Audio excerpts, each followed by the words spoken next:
Hello, welcome to Friday. It does seem rather traditional that I start the week by telling you it's been a week. Oh God, has it? But I am rather conscious that quite often we get a bit stuck on the natter at the front, and well, let's break that tradition and move to That's right, my microphone's all wobbly. Which makes no difference to any of you, but I don't. Well, I do know why it's wobbly, but what I don't understand is as I don't move it, how does it become wobbly? Because what really needs to happen is for me to twiddle it round and round and round and it will tighten up. But as I haven't untwiddled it, why would it get loose? And it's not something I can do without really disconnecting it because, well, it kind of ends up twisting the cord. Let me see if I can quickly sort this out. Otherwise, Liz is going to end up even more grouchy. And I'm not sure any of us want that this week. Is it getting tighter? I don't know if it is. It's one of those weird things. Well, no, because it's kind of... It lives above the table. And... I don't know what I could do. So you'll hear some odd noises. That's me unscrewing the microphone from the mount. Right, so you can live on the table for a minute while I play. Oops, there goes the connection. Hang on, this is going to get real complicated because the cable's now twisted and I need to move one table to go rescue a thing that has gone flying across the floor. Hang on. I'm certainly not pretending that it's possibly not partly dog related, because well, everything else that goes wrong around here seems to be partly dog related. Now, there's a bit missing. Fuck. And it's not there. There should be a washer, and I don't see the washer.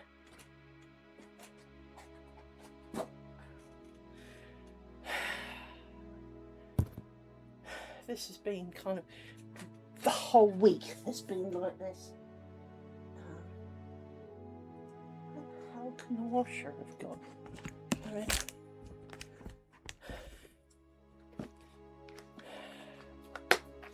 that's right, I'm opening up my torch case because I have a torch here that's brighter than 1,000 suns.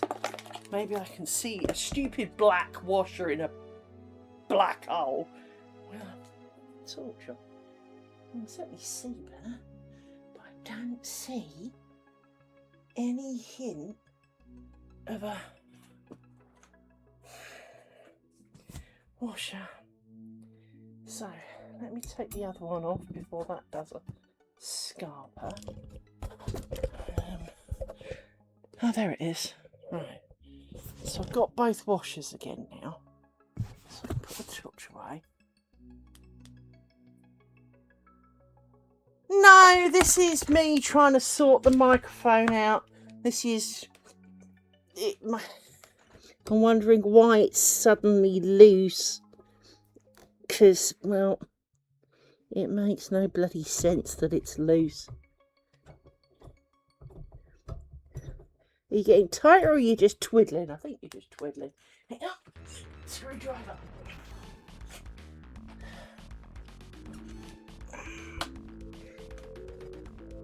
I think this has got a screw in it, so let's tighten this up that way.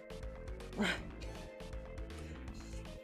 I don't know what it is in this house, but lots of things that never move come unscrewed. And so I can sort you back onto your mounts, so sorry about the bumps and the bangs, but oh, that's the way the cookie crumbles. So you have to go back in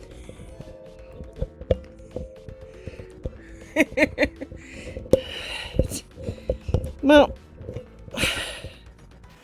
I can't say too much because it's work related, but some shit went down at work yesterday. Nothing I did. I was being good and helpful, but some shit went down. So, to meet with certain regulations, we are required to patch more frequently than we have been. That's all I'm going to say to that.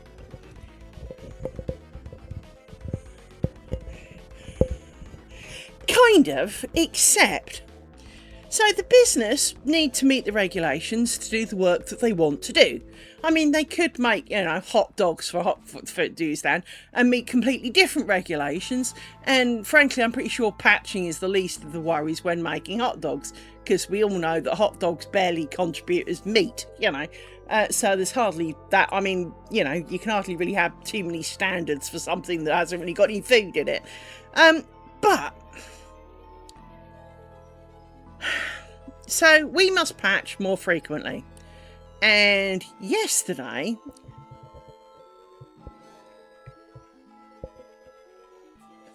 I think I did, yes. Well...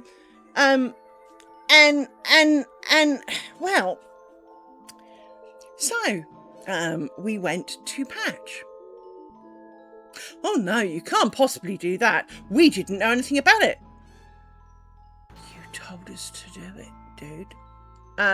So basically, all the management were out having a management meeting. So from my company, the client company, everybody was out having a management meeting. None of them were basically contactable, helpful. And apparently no one had sent out any communication about the extra patching that was going to have to happen. And so it was a surprise to everybody. And due to, you may remember last week I moaned that a company had gone live and hadn't tested it and shit had gone down there. Well, apparently their shit is still kind of really not working, and they're all busting the guts to try and make it work, and needed this stuff that we were about to patch to work on it, and well, we were about to rip it down and patch it. And now apparently the business is tired of the downtime. It's not our downtime. Our servers have been up. The servers are up. The apps may not, but that's an apps thing. That's like blaming the motorway for your tyre. Now, okay, hole in motorway could cause your tyre to blow. But the reality is if your car's not serviceable, it's not the motorway's fault that your car can't drive down it. It's your car. And I appreciate it still results in you not travelling down the motorway. But it is a distinct difference of opinion because, different blame pockets, right?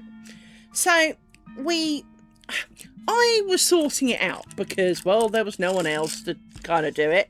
And it was all, I don't know what to do. And it's like, well, it's kind of got to happen whether you like it or not. So, best bite the bullet, get on with it, and get on with it. And so eventually the go-ahead was given an hour or so late. That was fine. For half an hour, somebody did some random stuff. I don't know what, because they didn't click the button. And just as they were about to click the button, they went, oh, I've got to stop, sir. I've got to take down this particular application, because it's one that we kind of run. He took down the production one, the non-production one. So then the business was screaming because he got it wrong. And it was kind of like, how can you not tell? One's got P for production in it. The others haven't, and I'm the only dyslexic on the team. So, but it was basically a shit fest. Now, you know how different people see different things in different ways. Manager came back this morning from his jolly, from his bigwig powwow, and he did echo the sentiments that a 2-day thing could have been done over Teams and he didn't have to go all the way to do it. Totally agree to that. It's why we all work from home, after all. But while he posted thank you, in my humble opinion, It read a bit more like the man who'd been told and given a speech to read. You know how, like, when, you know, presidents and, you know, they pull out this thing and they stand there and read it because someone else wrote them the speech? That's what it sounded like to me. So I'm not saying it wasn't genuine, but it didn't come over as genuine because he said thank you, but it was played down, for want of a better word. Because his entire contribution to yesterday was the client manager has said no, and at the same time the client manager in another chat in front of all of the other people of the company that we work for was saying it's got to go ahead whether you like it or not. So you may be sitting with him, but that's not what he just said. And you're in that chat and can see that he didn't contribute to that chat whatsoever. And so I was feeling a little bit abandoned and having to sort it all out. And I did, and got everything running, and the patching happened, and you're sitting there going, and then the business apparently is mad because there's too much downtime. Well, it's not our downtime. And they're the ones who want to do this kind of work. So if you want to do the kind... It's like if I wanted to be a driver, I've got to have a driving licence and potentially, depending on where you live, you have to have a chauffeur's licence and chauffeur's experience. It's like I can't just rent you my room. I have to have landlord insurance. I have to have... There are rules and regulations about pretty much frigging everything. And most of it costs money, right?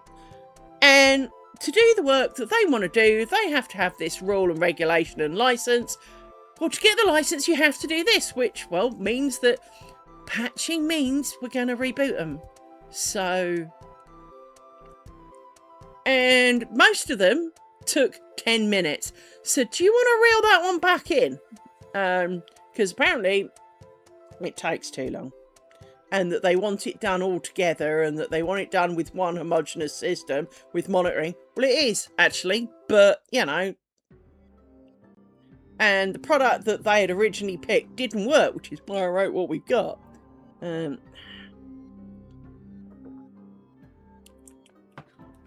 he was like, well, it's got to be reliable. It's been running 5 years. The only people who've ever had problems were you lot. Everyone else ran it without an issue. So can we, you know, again, watch where you're throwing your stones on that one. Let's see if I can sort out the table, because... Well, as we know, the dogs have been at it. Cascade failure. Because they've knocked everything, lots of piles of things that were nearby have all gone flying and are in the way. And dog, and I really want the table there, and that's not going to be a practical answer with that. It's not particularly straight. Hello! I am just... trying to put my house back together after a dog catastrophe where they decided to try and wreck everything. Oh, for God's sake. I've decided, someone I've been speaking to, who also suffers from low self-esteem and a bit of depression, they asked me, if you could change any one thing, what would you change? My answer is everything would be some form of cube. Everything would be rectangular, square, or flat, right? Because I am really pissed sick of putting square things on square things, or at least almost square things. So like this has got rounded edges. Putting square things on square things, and then everything falls off. So I'm having a bit of a ranty day, because it's been one of those things. And a whole pile of other stuff has just gone for a walk. And more stuff. Wait! Ah!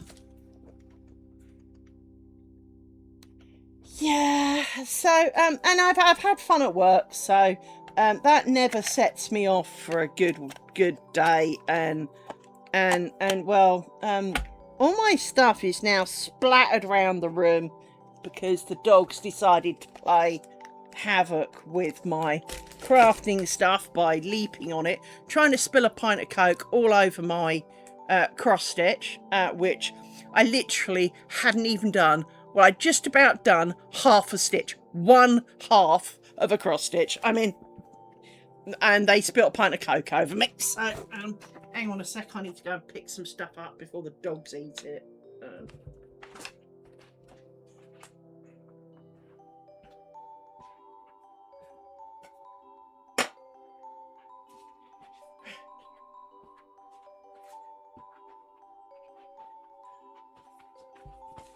biggest problem with the cross-stitch thing is I'd originally intended it to be a present, but now it's going to have Coke stains on it, so probably can't now.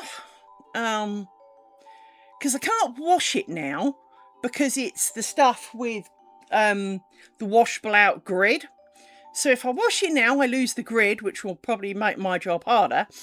But even if I wash it now, it's probably too late. And well, if I wait till I've finished, it's never going to come out. So yeah, thanks for that, animals. I do love them most of the time, but I love them the most when they're asleep. Yes, you too. Ow! I mean, I am not the thinnest lady on this planet, but the fact that they can't even stand on my leg without falling off. I understand the headache thing. I've had a real good one all morning. And it's not a migraine for a change. It is purely a headache. Yeah. Yeah.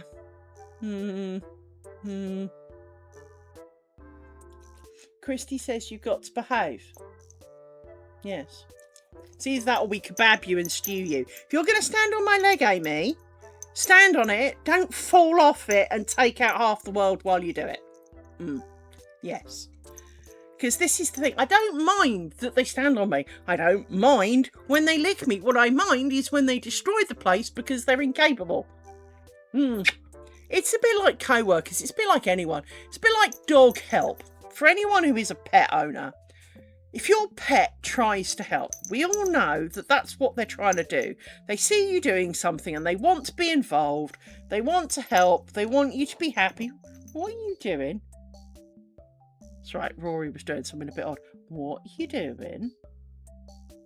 What was that? I know your fluffy duvet isn't here. You shouldn't have knocked Coke on it then, should you? So for those who are normally aware, I have a fluff duvet that I keep put over my legs. And I bought it a fluffy cover, which is a major hit with the dogs. Can you stop bumping me? Because that's what started my anger fest for today. I was actually quite calm when I finished work. I'd finished, well, non-prod, but I'd finished non-prod build thing, and I was feeling rather pleased with myself because it's a work of art. And then I picked up the needle for my cross stitch, and you jogged me right at the time I was doing something, so I stabbed myself with a needle, and it hurt. Because you, young lady, it's a dog thing. If this is me, as she turns round, she's got to knock me every time.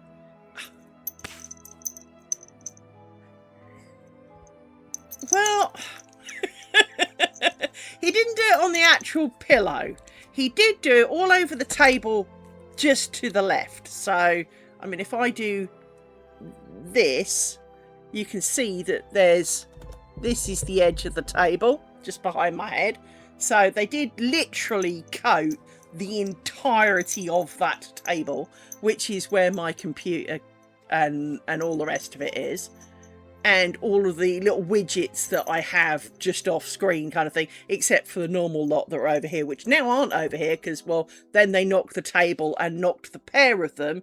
So this didn't move, thankfully, but everything else pretty much did. So all of the stuff that was kind of piled down this side took a leap. And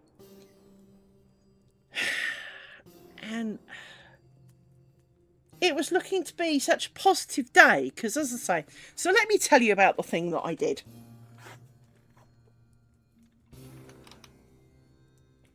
Yeah, getting stuck is not a good thing. No, you will go and do as you're told. You go lurk.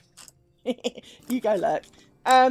So let me tell you about the thing I did at work. It may not mean a lot to you, but let me explain one thing before I start. So, for my sins, I am a Unix administrator. Well, one of many things I seem to do, but I am a Unix administrator. And this is all command line stuff, so no clicky, clicky, pointy, pointy, buttony, buttony stuff. long, typey. And for a dyslexic, this is kind of really not what you think I'd be good at, but there you go. It's one of the things that I do. Anyway, we require a new operating system to work at, and I have been working on the template. Now, the point of the template is, as you might be able to guess, so that when you come to build one, you go, I want one of those, it's called this, here's a few minimum details, and it goes, and out appears a server, right? Now, there are levels of this, of course, that may go on, but like a lot of corporations, we've got various things that thou must have this shit on thy server. Such as antivirus, you know. And, well, they didn't buy me the tools to do it easily. So I had to write them.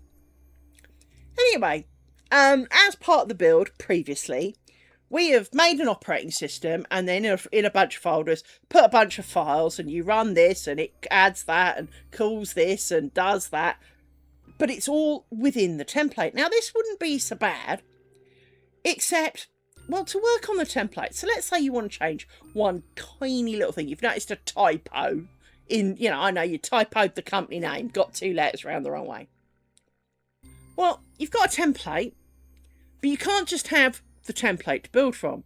You've got a template that is set up, ready to do the build the moment it turns on. So you can't edit that, because the moment you turn it on, it will build it.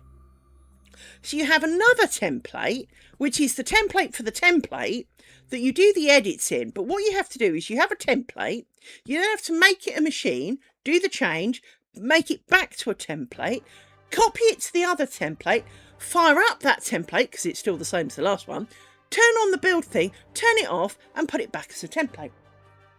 Now, it takes longer than it does to tell you that, to do the template to machine, to do the thing, and that's assuming it was a little thing, let alone, you know, thinking about it, checking some stuff.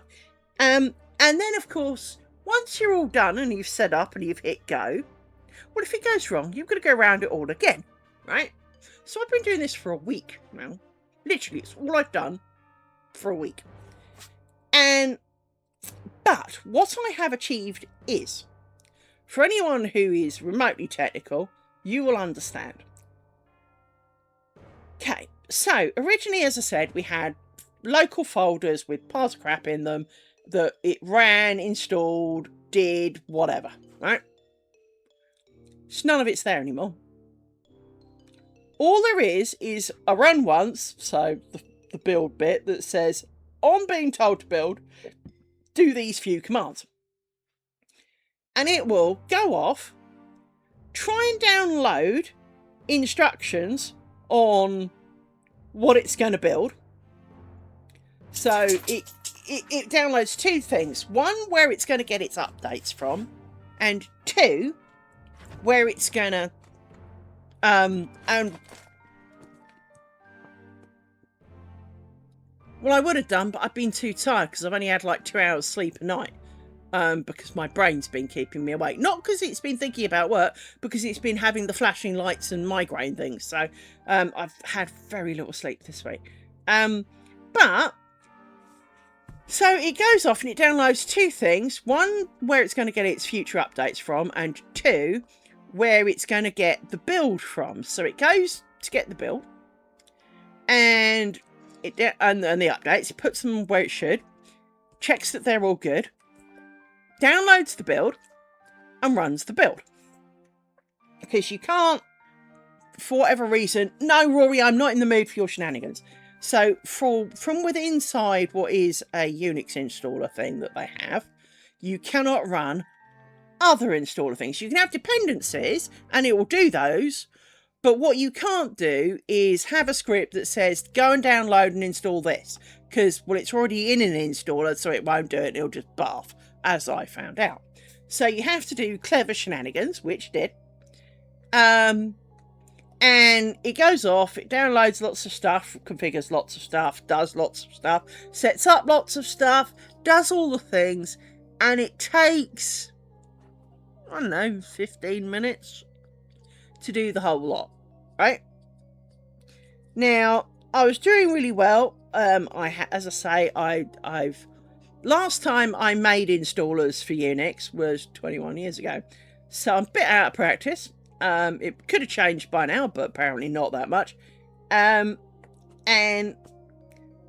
I have been busy, but I made an installer, and I have been booting it out. But of course, I had to get the initial template set up, ready and sorted and proper, and check things. But the idea now is that should we need to change it, which we are imminently needing to change it, by the way, due to some changes at work, there will be significant changes.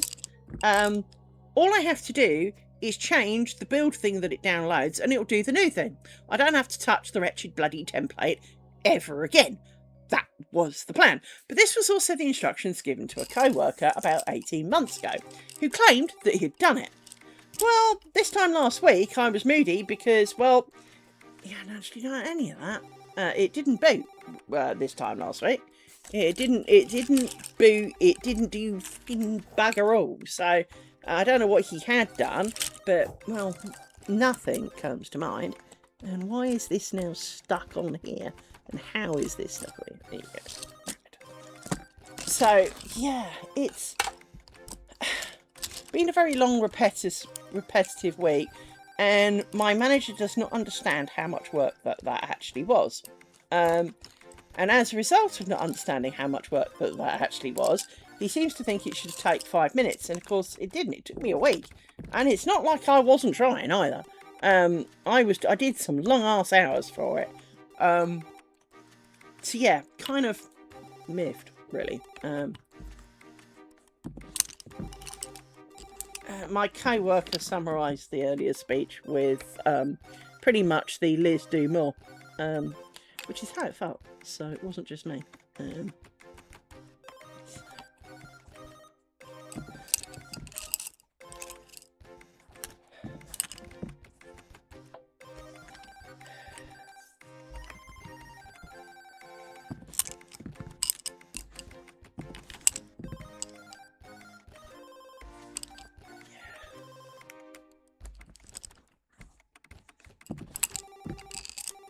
Rory, I've been here for like a year without leaving the house.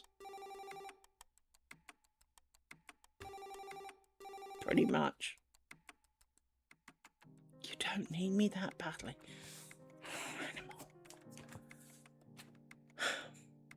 As any pet owner will know, animals like to say they're sorry when they've sensed that you are upset with something.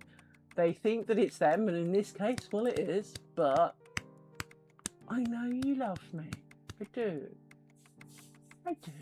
But I won't give you fluffy duvet because it's drying off.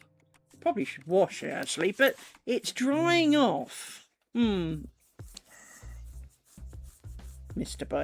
Paws. Yes. But it's partly you. I mean, don't get me wrong. She often starts it, but you could ignore her. You really could. Yes, you could. You could ignore her. You don't have to leap up and defend for every ant unless the ants are actually attacking the house. And to date, I'm not aware that this has really been a problem. So in all the time you've lived here, you do know, animals, you're 5.5 years old. You're supposed to be grown-up proper dogs now. Yes, you are. You're not little wee puppies who get away with things. You are adult dogs now. Yes. Which also means stop being a pain in the arse.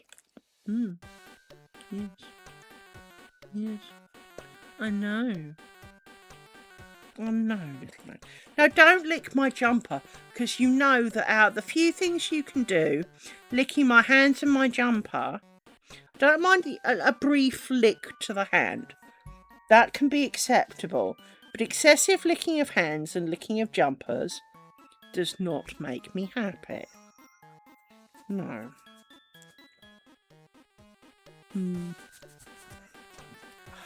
Animal. What? No, don't put your feet on the table. This is not news to you. We've been doing this for a while now. Pretty much like 15 months, 16 months.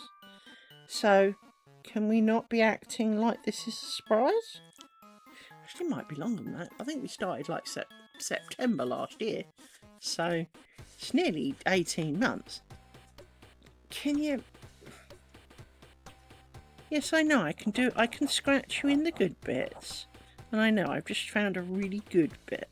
No, that's an itchy bit. Is this an itchy bit?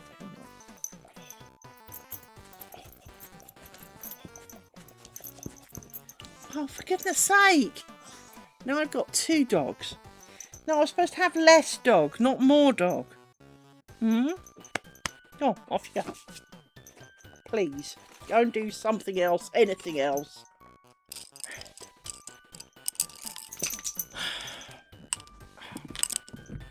So yeah, I'm exception, and my thumb's playing up again. Really quite a lot.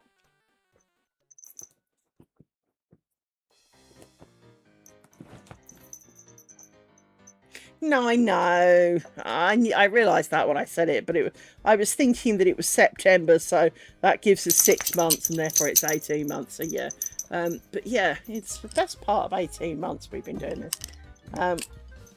And I am very, very conscious that I really do need to get back to doing it pretty much every day. Otherwise, this thing is going to take 20 years, and well, not sure I'm going to make it for that long, you know? I want the end result, but I don't think I really want to spend kind of like, you know, I don't want to still be here in like 10 years' time making... Why is that?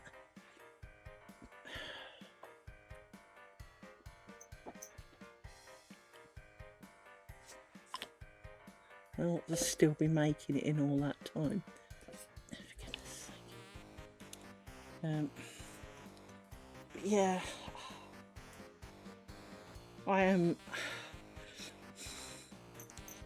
I know that originally when we went to once a week was to try and help recharge some batteries. The only problem is that everything else has ramped up to the point that my batteries are not recharging, and it's not anyone's fault, and it's kind of weird.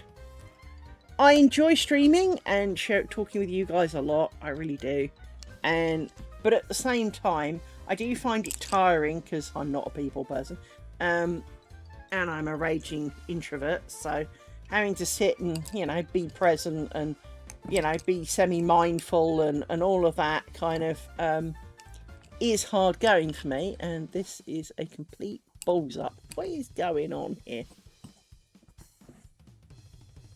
Undo that. Well, clearly that's a pile of rock. But it is just one of those things for me, is that I do... Will you stop jogging me, animal?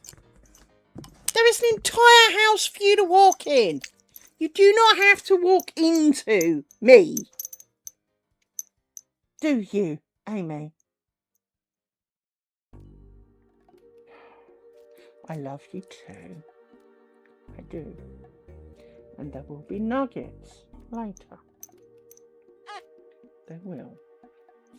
There will be nuggets later.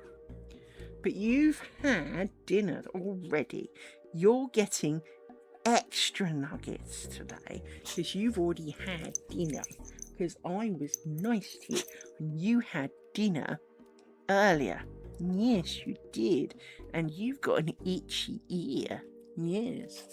But yeah, it's just kind of one of those things, is that you know, I do find that when I'm done streaming, I'm not fit for anything. But I enjoy it, but I also kind of half dread it because I know I'm going to be so tired afterwards. And I'm also kind of conscious that, well, you know, you shouldn't really talk about that, and you can't say this, and you can't do that, and you can't do this. And so with all of that going around my head, it is quite tiring. But at the same time, if I'm not doing it, it's not growing. And well, as I say, I don't want to be in 10 years' time still sitting here kind of moaning that work's annoyed me still, to the point that I'm only doing, you know, 1 day a week or something, and I'm on like strip number 4. You know, I just don't need to be doing that. So I do kind of really want to get on with making, but the problem is I'm just too tired. I know I've managed to do various little bits of side projects and all the rest of it, but it's kind of, most of that happens at the weekend. I don't get round to a lot of it during the week. I mean, many days this week I've done my job, stopped doing my job, fed the dogs, we've done, you know, gone for a bit of a walk, come back, cooked myself some food. Sometimes even it was just a sandwich. And I'm so tired that I want to go to bed. So I go to bed. Then I like stare at the ceiling for hours. And then it's morning and we start all over again. And it's just that kind of never-ending kind of whirlpool of getting nowhere fast, really.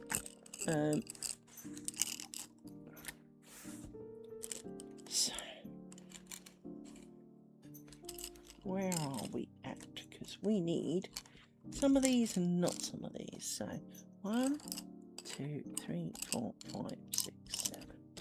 We can live without you for a minute. You've come undone.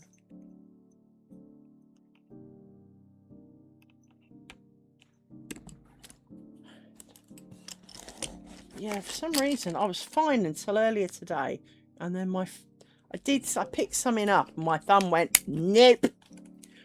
Oh, no, it was last night. I remember picking up something last night, and it wasn't heavy. It's not like I was picking up the dog or anything, but I picked something up. It was like a cup or sausages to go in the fridge, because I had Tesco's order yesterday. And my thumb just went yeah, and then this arm, I can't remember what I was holding, but I went to do something, and I almost thought I was going to have to phone into work so I wouldn't be able to work, because the whole arm just kind of went, ow, I feel so faint and weak, and, you know, kind of did the vapors, and kind of just kind of went and wouldn't do anything for a bit. So that was kind of alarming. I mean, it did say ow first, so it's not like it was entirely unexpected, but, you know, again, I need both of them, really. It's kind of how it works. It's really useful to have two, you know.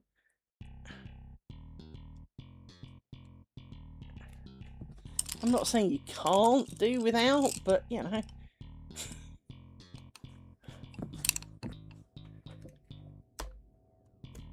So, yeah. Oh, thank you for the follow.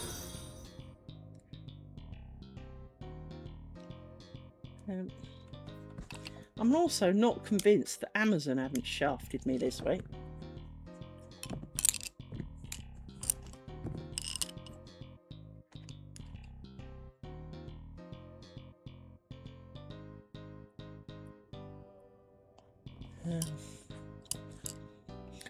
I bought a full-size keyboard because previously, hang on,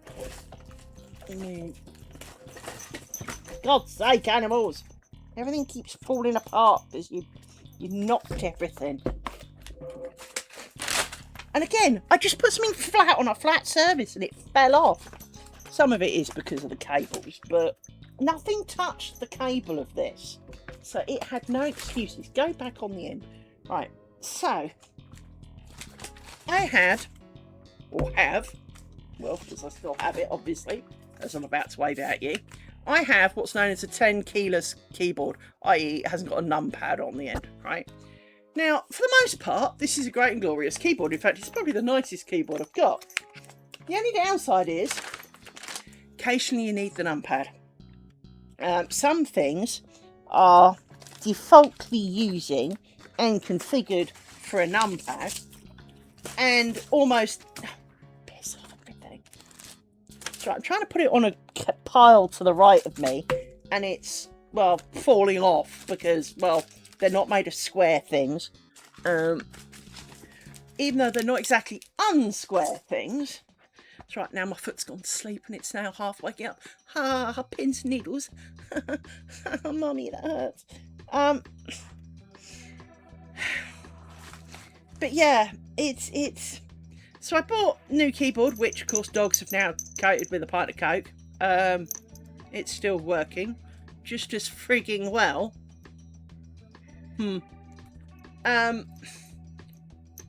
But it's just. Go away, animal. Stop trying to be part of everything. I just can't. I just can't do it.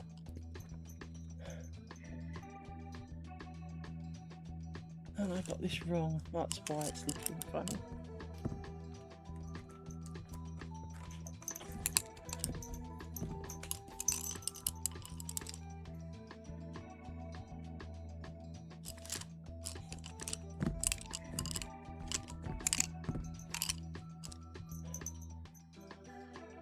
I've completely forgotten what this is supposed to look like.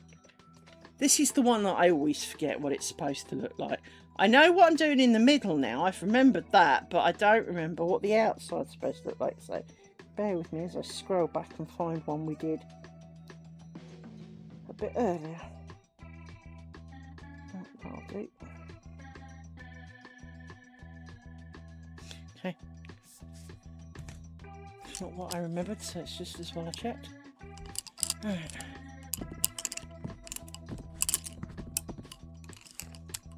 Didn't remember doing little mini spiders around the edge, that was all.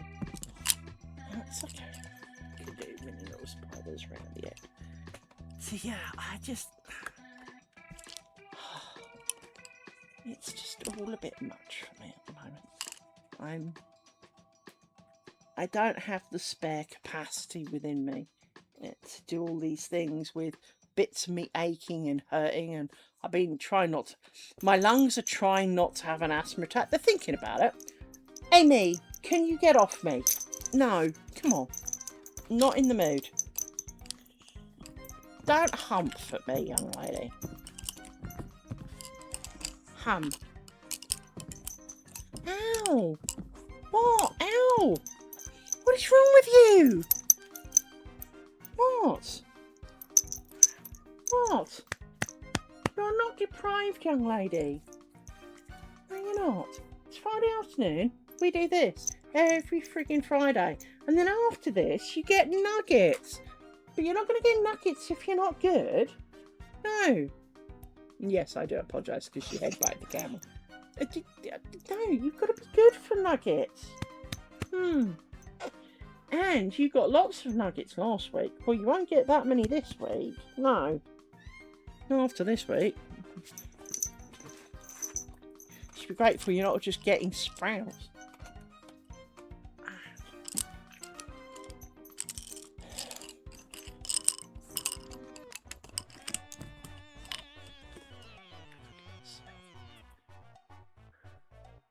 See, I really do want to get this done, but at the same time, I just don't have the brain power to handle it. Amy, I will get cross with you in a minute. No. I said no.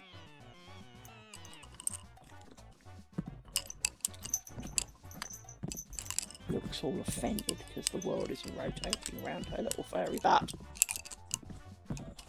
There is nothing wrong with you.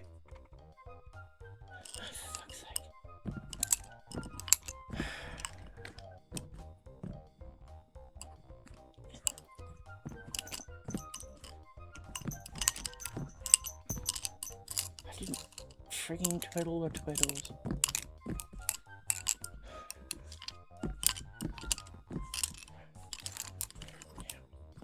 you come undone again. I don't know how it does it. Well, I do know how it does it, and I've shown you how it does it, but it doesn't make it feel any better when it comes undone. Really doesn't.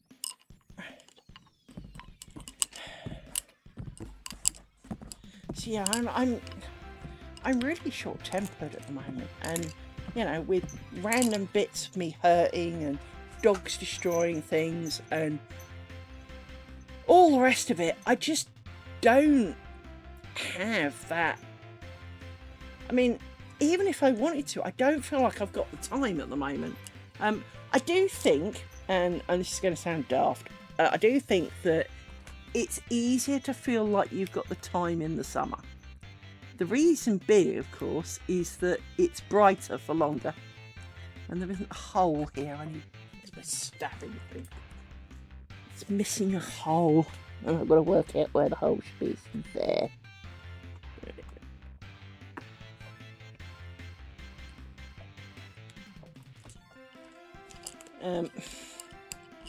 So yeah, I do think that from that point of view, you know, come the summer when, you know, it's brighter than this at like 8 o'clock at night, it's much easier to keep going because you look outside, it's still bright.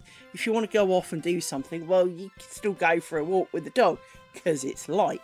Whereas in winter, when it's dark before you even leave work, usually on a daytime, you're not inspired to go out and do things because, well, it's dark, sideways rain and cold. And so it is,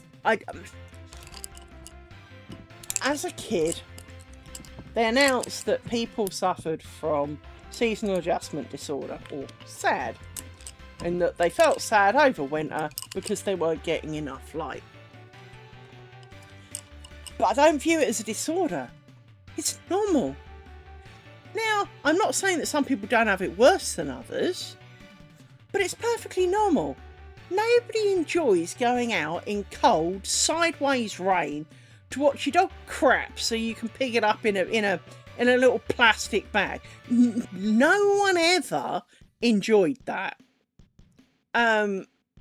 It's not a thing, right?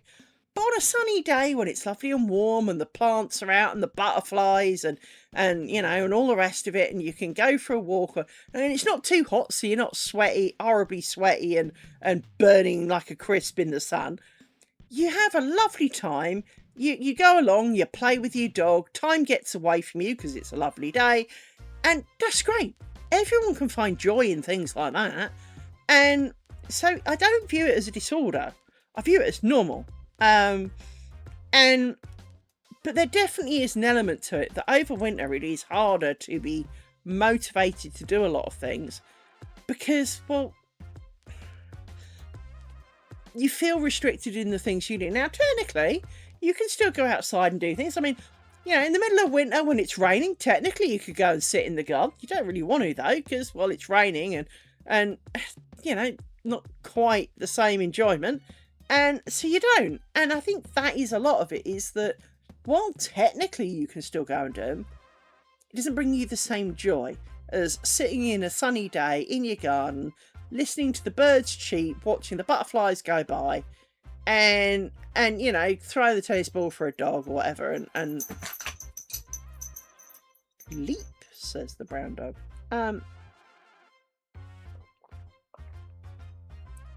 So yeah, I think to be honest, I am suffering a bit from I can't do it. It's because it's winter and I'm maxed out already with effort and I've got none left. Whereas in the summer, because it's warmer and nicer and you can find lots more joy, you've got you generally seem to have more energy because, well, it's nicer. It's your brain's a bit more, yeah, let's do that. Whereas in winter it's like, no, let's not. Let's just like curl up in a ball and read a book and or, you know, do a bit of knitting, watch the telly, bollocks to it all. And so yeah, I think that's kind of where I'm at the moment, and it's just sticking, not helping really.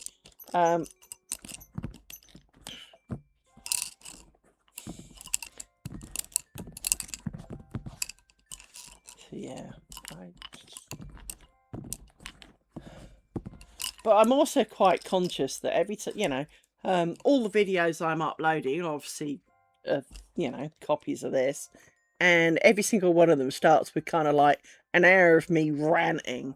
Who the hell wants to watch that? I mean, Christy, you're insane, right? I just don't.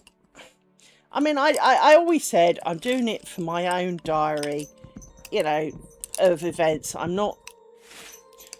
am, you know, I am doing it to sit with you guys and, you know, for you to ask questions, for you to see what I get up to. But the truth of it is the actual reason for originally starting it was not that I expected anyone to come and watch. It was so that I had a diary of me doing it, because it's going to be an epic piece, right? Because we all know that, you know, sometimes you get the, oh, how did you do that? Well, you know, I've spent the last, you know, 10 years making it. I can't go back in time and show you, and quite frankly, a bit sick of it now. So don't really want to do more just to show you, you know. Don't really want to be there, if you know what I mean. So,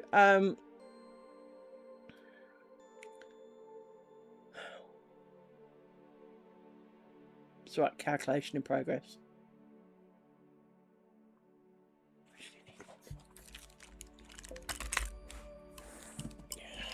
So yeah.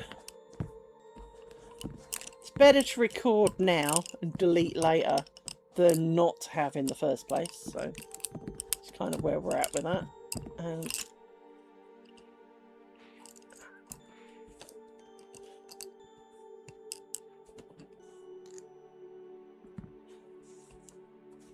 Yeah, I'm pretty confident.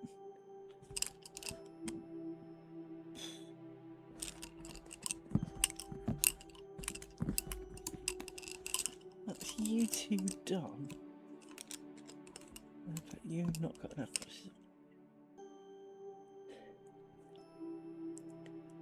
Oh, fuck that up somehow. How did I screw this up?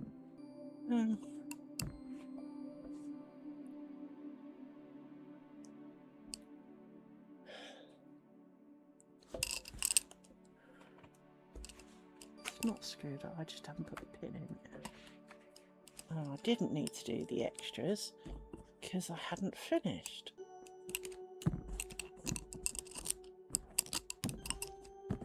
So I need to take the pin out to be sure I've actually gone across the one enough. New. New. Why is there only 3 there?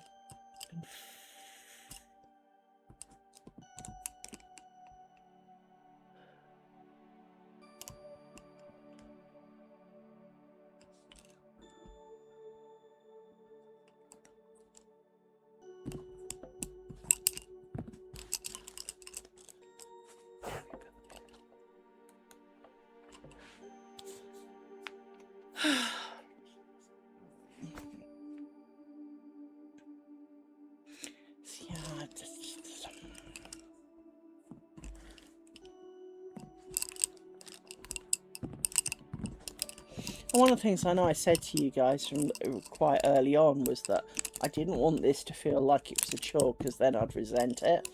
And it kind of half is at the moment. But it's not, but it is. And I know that doesn't really make a lot of sense. But it seems to come around quite quick. Even though I know that I used to be doing this every day and didn't really feel, and kind of, well, some days I managed to do 2 after all. But it's kind of weird how right now it feels almost like, it's almost like doing the washing, in that you do the washing, you do the ironing, you do the cleaning, and then blink, and you've got a big pile of washing, a big pile of ironing, and all the chores to do, and you're like, I literally only just did that. But it's a week later somehow, and well, it needs doing again now.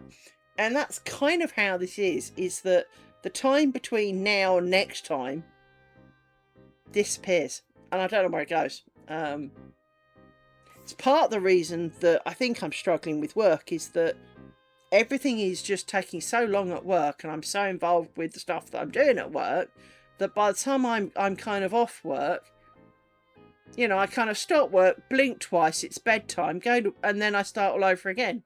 I don't really remember non-work time because I'm just so exhausted afterwards. And, well, clearly it doesn't help, you know?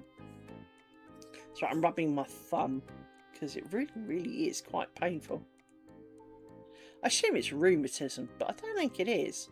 It doesn't feel the right place for something like that.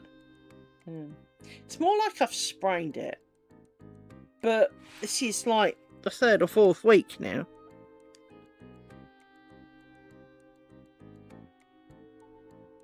Oh, absolutely. Because I'll probably tick every box myself, so always feel free to share. I'm pretty sure you're not insane. Frankly, I think you're far more saner than I am. So, I mean, I know it's not a tree to be pissing up, but I'm pretty sure you're saner than I am. You always strike me as far well, far less insane than I ever feel. So, but I am aware that, you know, perception may not be entirely truthful. But you know, because I think that is one of the things as part of doing this, because I am not capable of fully masking and pretending to be something I'm not, even though I'm trying. That takes that does take, you know, that is a fair judge of insanity, I think. Although I don't know, a handmade lace net curtain is pretty fucking insane.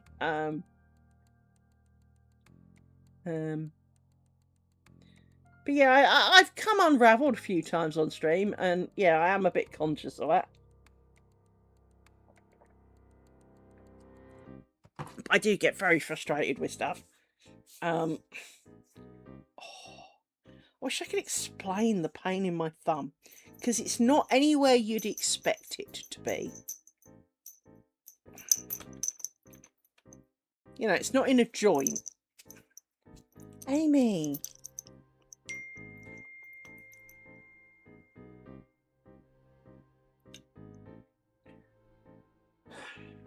Let me check what that ping was.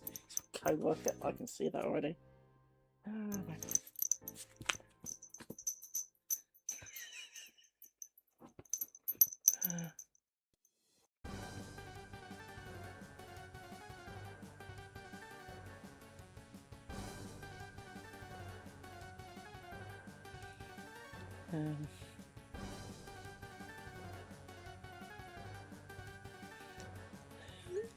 Yeah, I don't know if you guys have heard of him or pay any attention, because to be honest, I hadn't heard of him, so I will not be surprised if you hadn't. There is a guy out there called Johnny Somali. He does have a kind of like a handle, but he went to Korea, and he's American. He went to Korea and did some stuff. Basically kind of like TikTok videos, right? Now, we all know that as a whole, most people kind of look down on TikTok. It is not for the highbrow intellectual, usually. You know, you hardly will find, you're not going to find too many posts about theoretical physics and you know, and groundbreaking something or others. You're going to get, you know, here's a hack.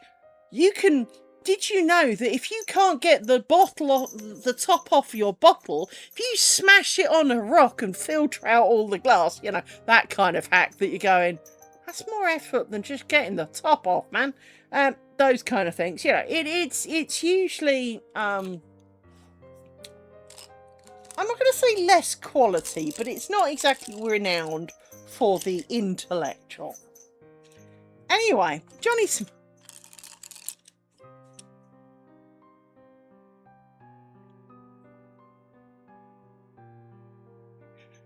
Wow, you're going to be busy there, Christy. So Johnny Smiley went to Korea, who are not known for their laissez-faire attitude. And I'm not saying that most companies would find it appealing, but he disrupted a load of businesses by being a bit of a dick. I mean, I will argue that to a large extent, what he did is not really up there in gross things. So, you know, it's not like he's deleted anybody. It's not like he has caused true physical harm in any way. Yeah, I'm thinking of a tatting one as well. You know, any of that, right? He has just been a general nuisance. Now, I'm not going to say that he didn't do it in ways that were a bit kind of uncalled for, but it's that kind of, if you saw someone, you'd probably pull the face of, really, oh, grow up. You know, that kind of stuff, right?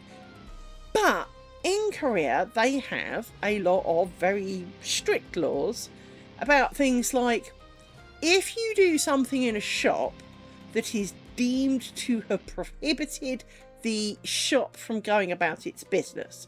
So, I know, you pick up bottles off a shelf and throw them on the floor. Now, admittedly, damage over here, you'd be done for, you know, damage and harassment and, you know, making a nuisance of yourself. But they're really quite minor. Well, over there, it's not. Over there, it's not so minor. And at some point, I don't remember all of what he did and exactly how, but he did do some slightly lewd things to a girl, I think it was on a bus. I don't think he actually laid a finger on her. I think, you know, it might have been just kind of like, all like, hey, all right, love, you want some, love? You know, kind of moments. I really don't remember. It's been a while. Well, today, he was found guilty. Now, the prosecution, and bear in mind, Korea works very differently to a lot of other countries. So, here in the UK, we have jury of peers. They find, I think it's 13 or 11 or 13 random assholes from the street, and not quite off the street. They write to you, and you find out what you're doing when you get there. But they write to you, and, you are called for jury duty, of which you are basically obliged to go, unless your work can write you an excuse note. You get to go. And I've already done jury duty. I did it 1 week after my 18th birthday, 1 week after I was eligible. I am cursed, because most people have never done it. But in Korea, the judge's decision is final. Now, if you think of things like the Johnny Depp Amber Heard thing, again, a juror, there was a jury there. So obviously Americans have a jury of peers, and peers may be in quotes. I mean, let's truly be honest, but a collection of fellow inhabitants are gathered to make a decision. In Korea, it is purely one judge. I mean, here in the UK, we generally have 3 judges if it's going to be kind of just a judicial decision, i.e. the local courts don't have full jurors, but you then have 3 judges and they must all agree, right? And it is kind of laughable that he went in with kind of the attitude, as people do, and his defence was, I was drunk. Yeah, that doesn't help your case, love. In fact, technically, it makes it worse, because here in the UK, we'd add, well, if you were doing all these things drunk, well, then you were drunk and disorderly on top of it, so enjoy, That's kind of how we'd deal with some of that. But he's been found guilty, and the prosecution have said they want him to go to prison for 3 years. Now, 3 years. Bear in mind, I think some of the cases potentially were up to 10.5 years, should they be deemed bad enough. And I know that there are a number of people hoping he'd get full whack, because he does seem to be a bit of a knob. Well, the prosecutor has asked for 3 years in prison with labour. Now, it's not quite the black and white striped shoot smacking rocks with a pickaxe, but it's not far off. And part of the reason it won't be far off is because one of the crimes that he has been arguably found guilty of is he's got to go on the Sexual Offenders Act. Now, over here in the UK, what gets you registered as one of those is generally quite serious. Over there, not as serious. I mean, I'm not saying he was right. Far from. But most people would not think of it in terms of prison sentences, I think, for what he did. I mean, obviously I wasn't there, but from what I've heard, and I've seen a few things about it, it was uncalled for. It was unnecessary. It was, really, is that your idea of being big?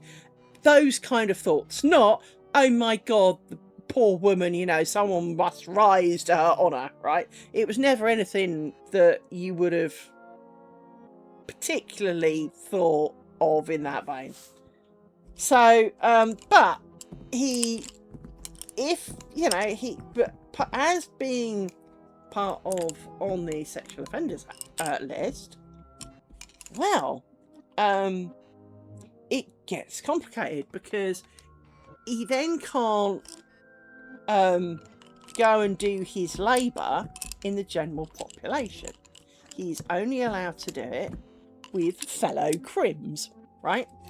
Hence the smashing rocks kind of is a bit closer than you think, right?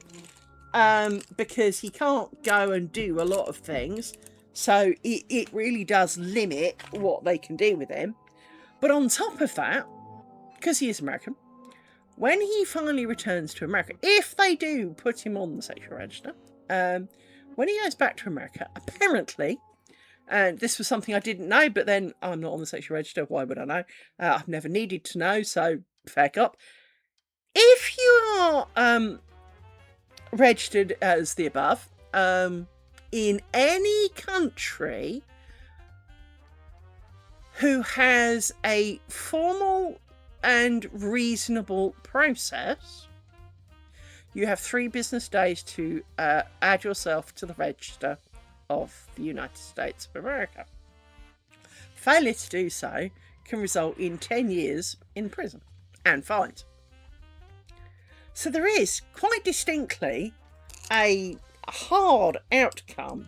Now, someone piped up in the thing that I was watching about how does that not then mean he will be banned from travel? And the answer is that might be it, or it just may go on his passport that basically this guy's a weirdo, right? And a number of countries can, of course, reserve the right to say, no, you may not enter, bye. So he may find that basically this taints him for life, because certainly over here, once you're on the register, you don't get off it. You never get off it. So you can make one mistake years ago, you will never get off it.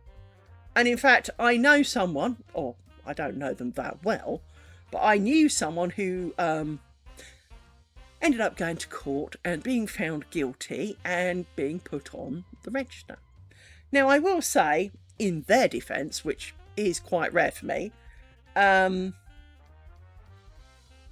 were put in a very hard decision by someone underage. And although they must have known she was underage, her parents also must have known. Because of the way she acted generally. I mean, to give you an example, I saw the girl personally do this. She dressed like a little hooker. That's not a big thing. How you dress is perfectly fine. But she went up to someone who was nearly 2.5 times her age and kind of sat on his lap and wiggled No, not a rug hooker. Not a rug hooker, Tenchi. No, I'm talking Lady of the Night, darling. So she was there basically with, table, cleaning flossers as a pair of shorts, and one fig leaf covering her upper bits, and she sat on this gentleman's lap who most certainly had a girlfriend. Actually, I think he had a wife at the time, and wiggled, and was shoving her boobs in his face, and well, her mother was sitting next to him, so you can't tell me she didn't know. Now, this was not the poor gentleman who ended up in court, I need to point out. But this is what she was like with pretty much all of them. So, I'm not surprised. And in fact, post the court hearing, I did find it rather amusing that the judge actually said that, the bloke had done a really stupid thing, but that the girl needed protecting from herself. She was a danger to herself for things like that, because she would lead them all on. So I think in fairness, he was kinder to the guy as a result, because I wouldn't have surprised me if she turned up to court dressed like one and all. But if I tell you that she then wrote to him in prison, "I'm waiting for you, I'm waiting for you," you'll kind of understand. She was, frankly, gagging for it, is the phrase over here. So, I'm not going to say that it was the right thing to do, because clearly it's not. She was underage. Only just. But she was underage. Because over here the age of consent is 16, by the way. However, the guy did know that.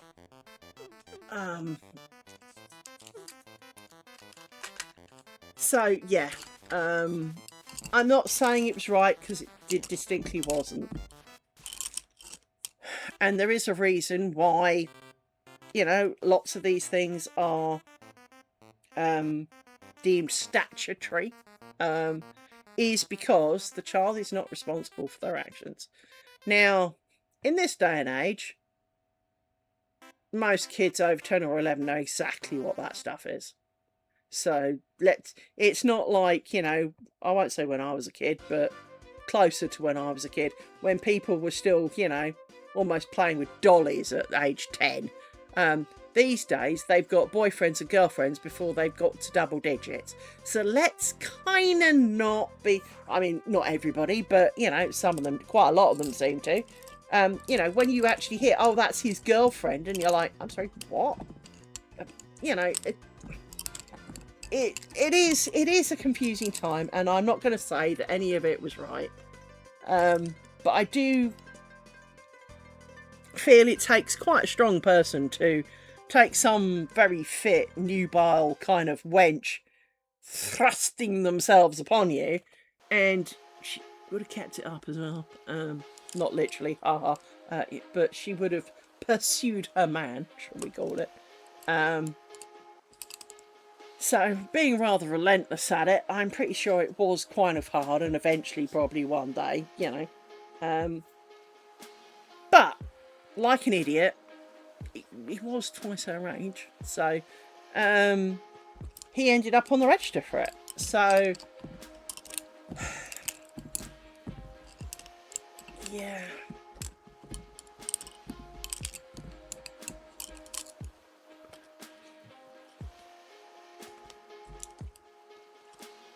But what is kind of interesting is sometimes the people who don't. Quite a few years ago now, it made the evening news. That's how bad this was. There were two, I think they were 11-year-old children who were having a baby. My internet's fired. There it goes. There were two 11-year-old children who were having a baby. Now, as I've just explained, age of consent over is 16. So, Under 16, well, statutory, etc. And yet they were on TV, on the evening news, in front of the whole nation kind of thing, because, well, he was going to stand by her. Well, that's really good of you, son. I mean, you know, fair cop, manning up. However, doesn't make what you did legal. No one at any point pointed out how illegal that was, and how, especially back then, it was far harder to have achieved. Did you succeed in doing that? Why were your parents not stopping it? Why were you know? How did you manage that with, you know, and your parents not put an end to it? So with all that in mind, it's not new. They all do it.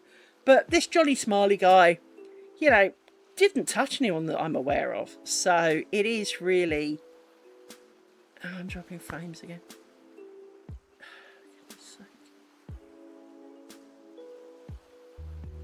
Well, I've got internet back. What are you on about? Come on.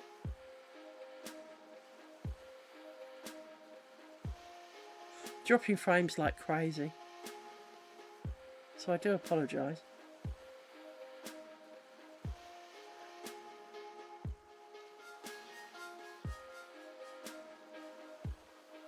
Yeah. Still going up. I can't do anything about it, mine, so, you know. All I can do is say sorry. I've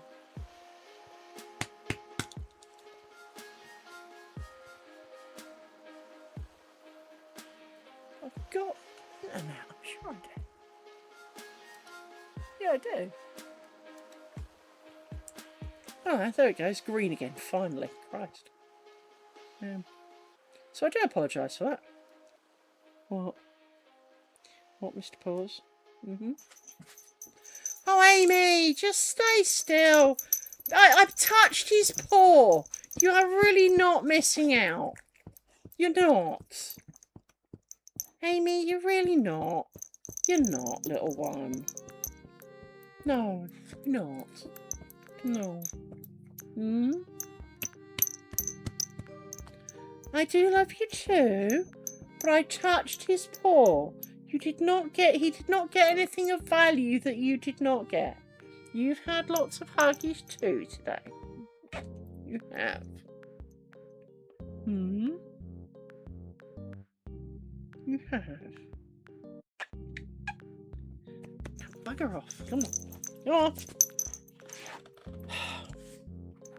So yeah, but he's got this so Johnny Smiley, by the sounds of it, will end up on the register.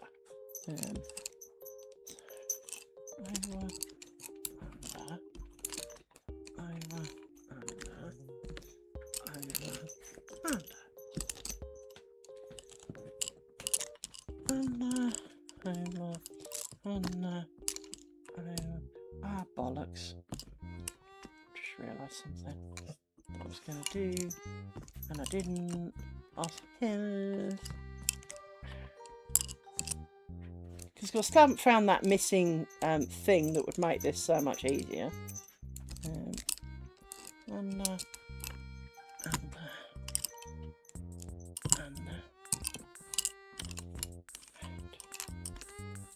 What I was going to do, what I need to do now is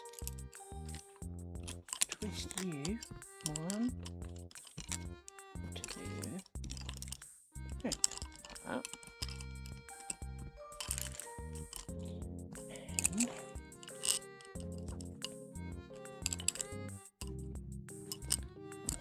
And 1, 2, 3. Now we do it. Over, under, over.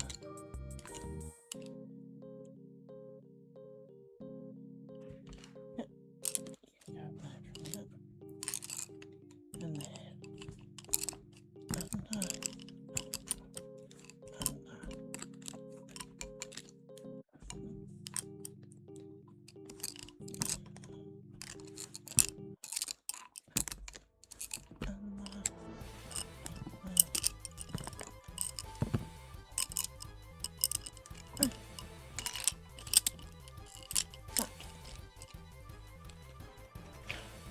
Do you know what? I actually regret doing this spider this way, because every time I come to do it, I've always forgotten what I do.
That's not right.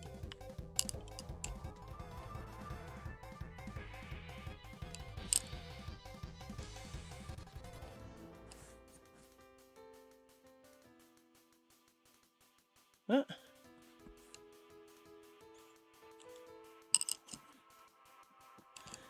Yeah, I know. I'm just slightly confused.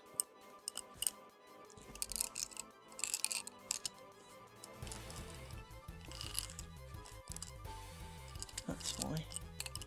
So, 1, 2, 3. I mean, we could actually count how many of these are left, because we can work out how many there are. Where did that go? Oh, there it is. That's right, I had a horrible moment. Where's the other strip that I sewed together? But it's over there. I can see it from here. So,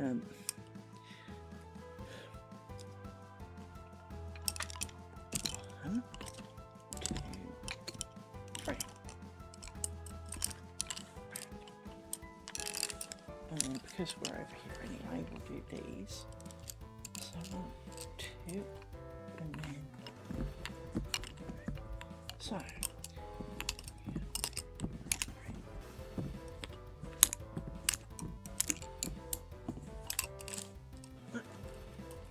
Yoink. But yeah.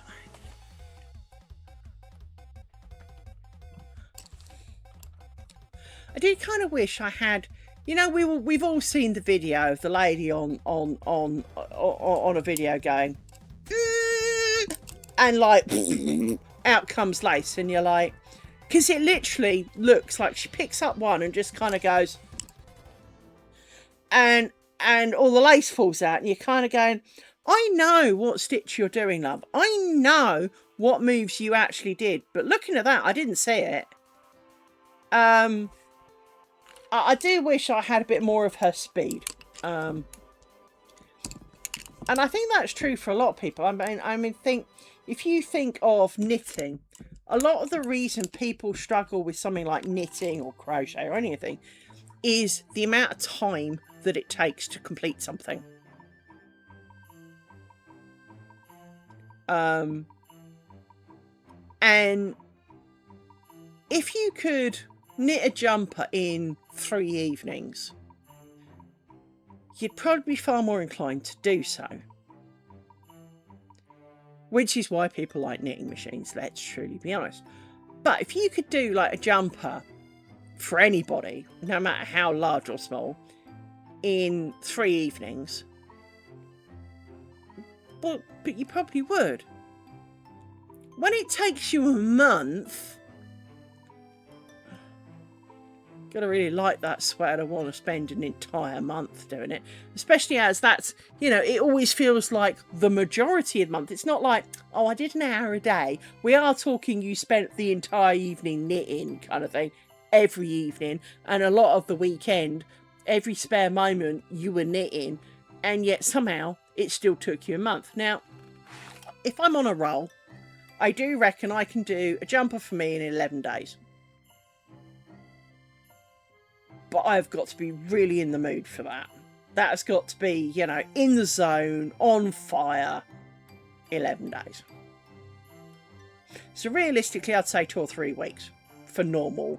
I'm not in the mood for that shit, not touching it tonight kind of moment, right? That's still a long time. Now, admittedly, that's not all nights, every night, and all the rest of it, but it's still a lot of time. And I think...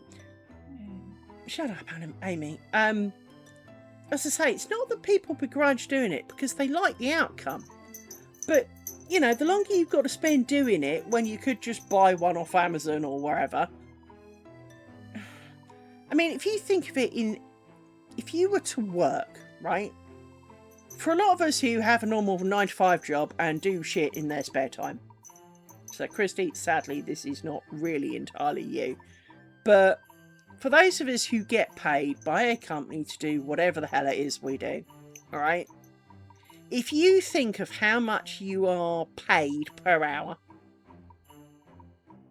if you then multiplied up how many hours you spend, say, knitting that jumper, and then add the actual cost to it, and then look at what you could buy of a similar nature from a shop, chances are the shop one's like 1/10 of the price. So we all love the pride of making it. We all love the pride of a homemade. We all love the quality of a homemade, and only ourselves to blame if there's something wrong with it. But not everyone wants to spend 3-4 weeks making a, you know, 2 working hour jumper, you know.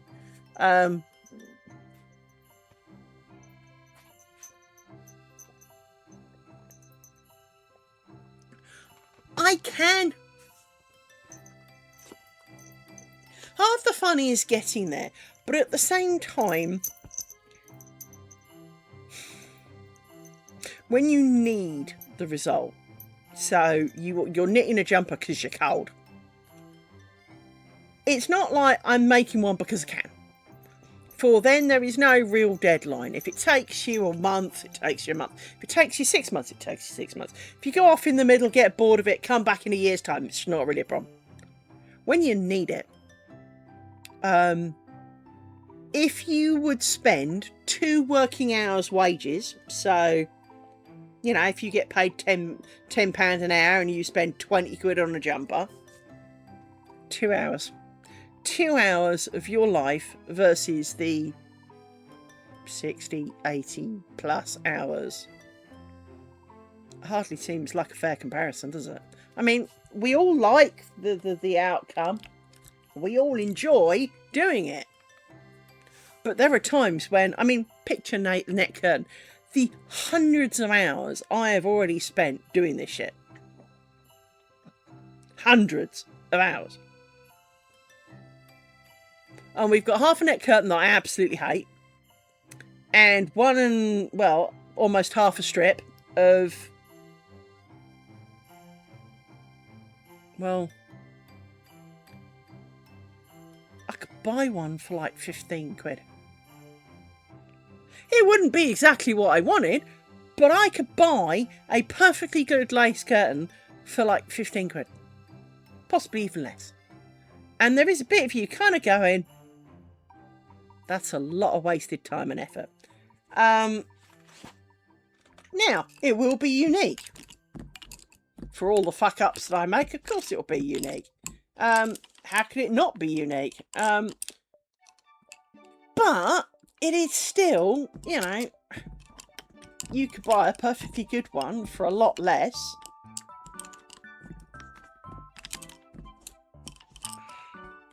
I mean, I've showed you all pictures of some of the Etsy stuff, and there are some really beautiful things on there, and they are not that expensive for what they are, and they're also handmade. Hang on.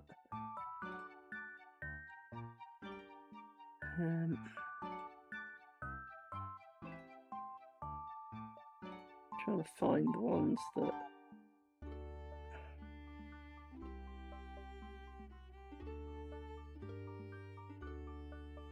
I mean, for example, this is only a half window one and it's going to be a real awful picture. But It's a fillet crochet. I could do that a hell of a lot quicker. That one's got pretty birdies on it.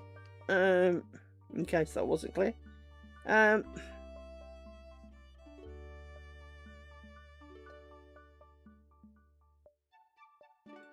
to find the ones that are definitely handmade.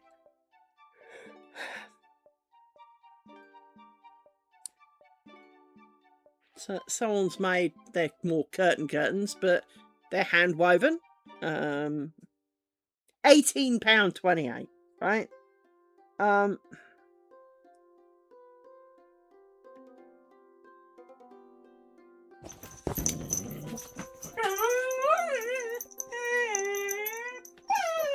not convinced that is crochet, but there you go.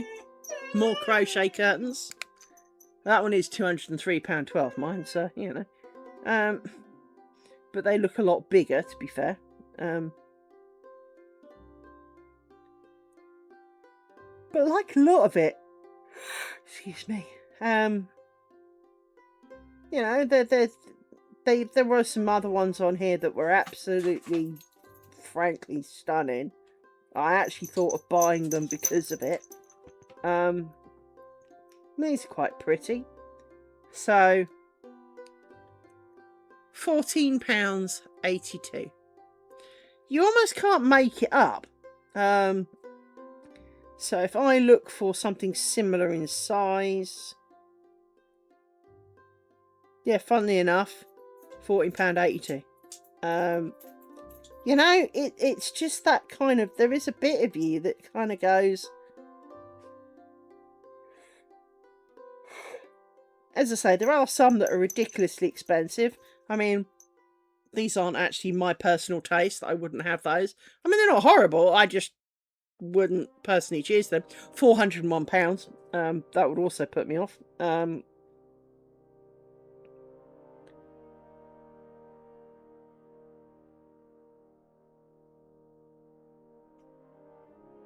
plenty of kind of fillet crochet types going around.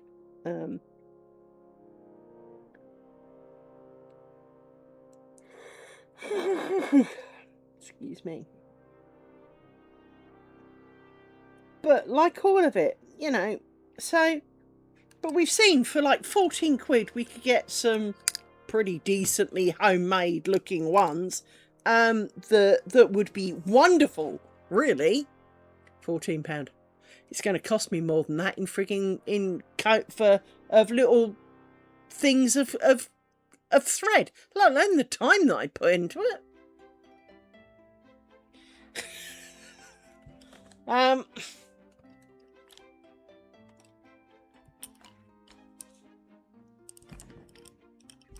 Yeah, why is this looking a bit wonky?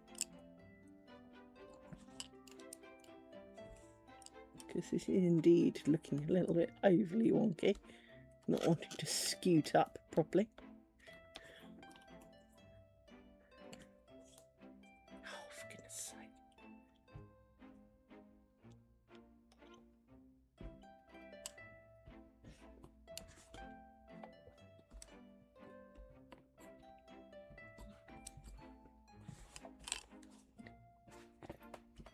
This doesn't quite look right. Hang on. Rory, I do not need your help, my man.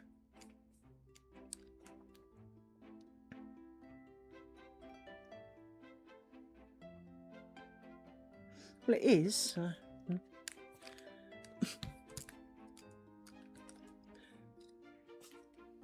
really don't.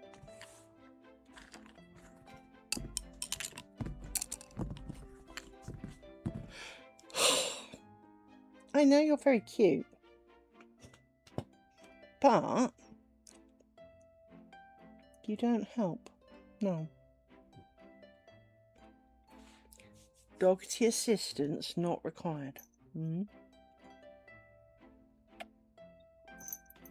We will have Huggies. We will have Huggies. Yes. Amy, we will have Huggies.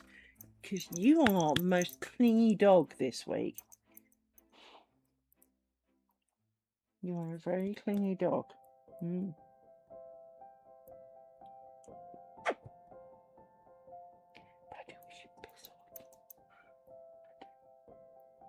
I should piss right off. Yes. Because I think you're minging and ugly and horrid. Yes, I do. Absolutely.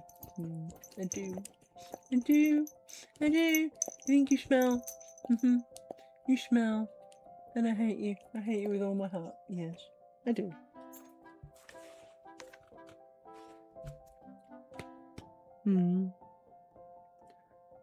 You're distinctly in the way, little Mo. You are. You are. You are very much in the way. Aren't you? Yes.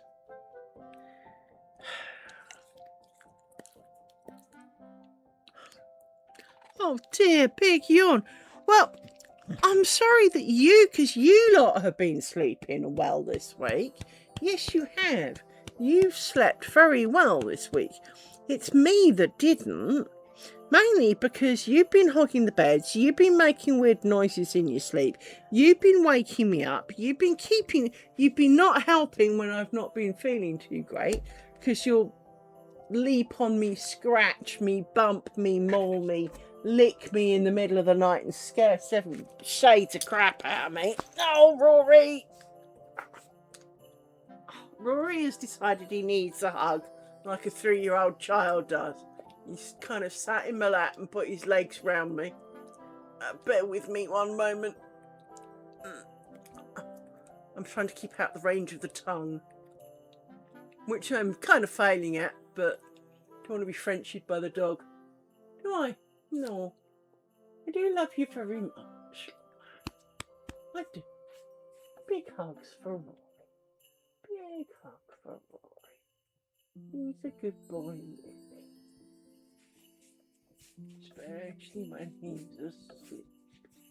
Isn't he? You're a good boy when you're sleepy. Are you? You're a good boy when you're sleepy. You are really not missing out. You just had a hug, Amy.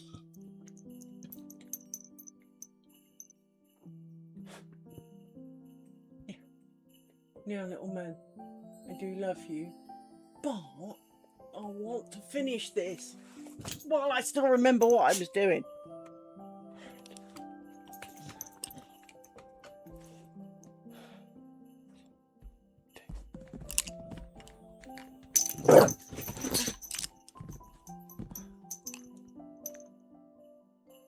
What's all that about?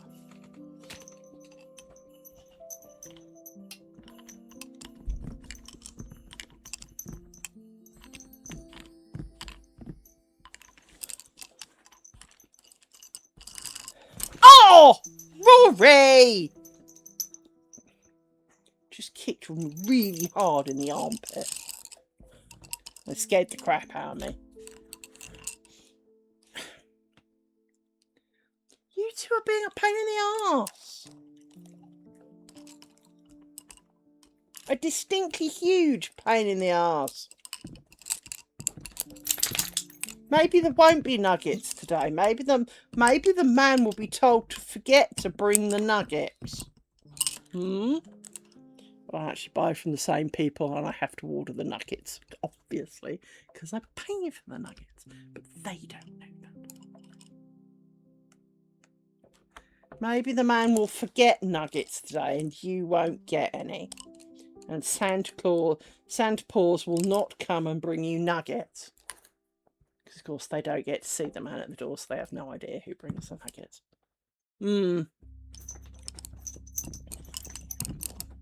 Maybe the nugget man won't come to the... Don't you argue with me, young lady. No, don't you argue with me. No. You smell. You do. You very much do. My leg is sufficient for you to stand on with 2 paws without falling off. Can you try harder, please? Because each time you fall off, you fucking try and break something. Hmm? Little one, you're so annoying. You really are. You really, really are.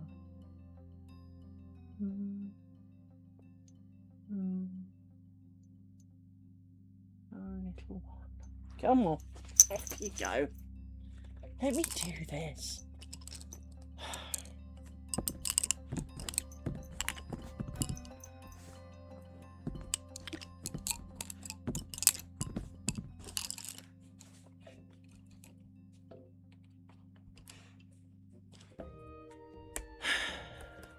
I've been watching The Flash, and I've got series 3 at the moment, and it is the most drug-filled weirdness that I have watched in a long time.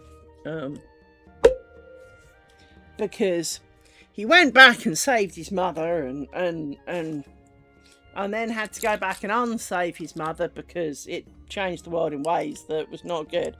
And so he went back and unfortunately had to do that. And somehow, I think I nodded off somewhere or didn't pay enough attention. Anyway, somehow his dad died along the way. And I'm not quite sure what happened to his dad because, well, he was in prison and he got out of prison. And then suddenly he was dead. So I don't know quite what happened there. I missed that. And now they're in a world where aliens have landed and Supergirl's on board and the Arrow's happening. And it's all just kind of... And the aliens are everywhere. And it's kind of like... And also all the people who didn't have superpowers before now have superpowers. And it's getting a little bit stupid. And I don't really want to watch like another 5 seasons of this. So I might get bored with it in a bit and, you know, quit. I have it on as background noise more than anything else, which is why I miss things, to be fair.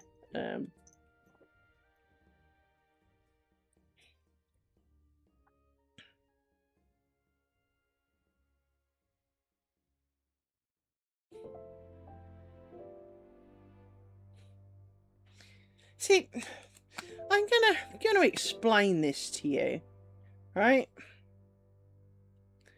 We all know that we buy things, and then the company obviously puts you on their list, pretty much whether you said to or not. Most of them don't really give you an opt-out at the time. They mail you, and then you can opt out. But I have trimmed this down recently, but as you can see from all the blue dots, ignore the fact that I've read that one, I've got a number of mails today. Well, it is why, but...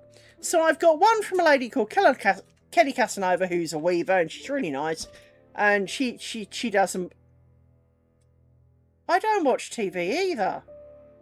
I only ever watch streaming shit, so this is not TV shit. This is standard stuff that I have bought or I am part of. So Monster Memories Beta starts on Sunday. Yep, I knew that. Etsy. Oh, here's some shit that you were never interested in. You must want. So, for example, a knitting pattern, another knitting pattern, another knitting pattern, another knitting pattern. Basically, a bunch of knitting patterns. I've never bought a knitting pattern off Etsy in my life. Or anything knitting related off Etsy, actually. Wingham Wool. I haven't bought anything from them for at least 10 years. Just Eat, who I'll buy my food off later. I'm going to buy it anyway. You didn't need to mail me. Grab a delicious free item when you order from specific people that you don't order from. Anne's Pasties, who do great and glorious Cornish pasties. Ooh, interesting. But I won't be buying any. And then Unity. Oh, we've extended the web beta thing that you haven't used and were never interested in. And it's kind of like... It's almost like the junk mail you get through the door. A little while ago, I had some cold calling people from I can't remember exactly what they're called. Hello Fresh or something, right?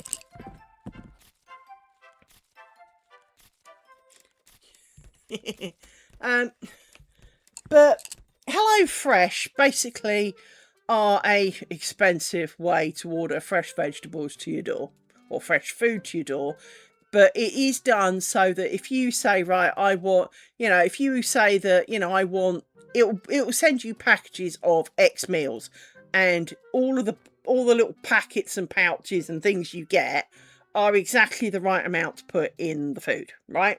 So it is not pre-prepared, but pre-packaged dinners, in the sense of put all this shit together in the way we tell you and out will come whatever, right?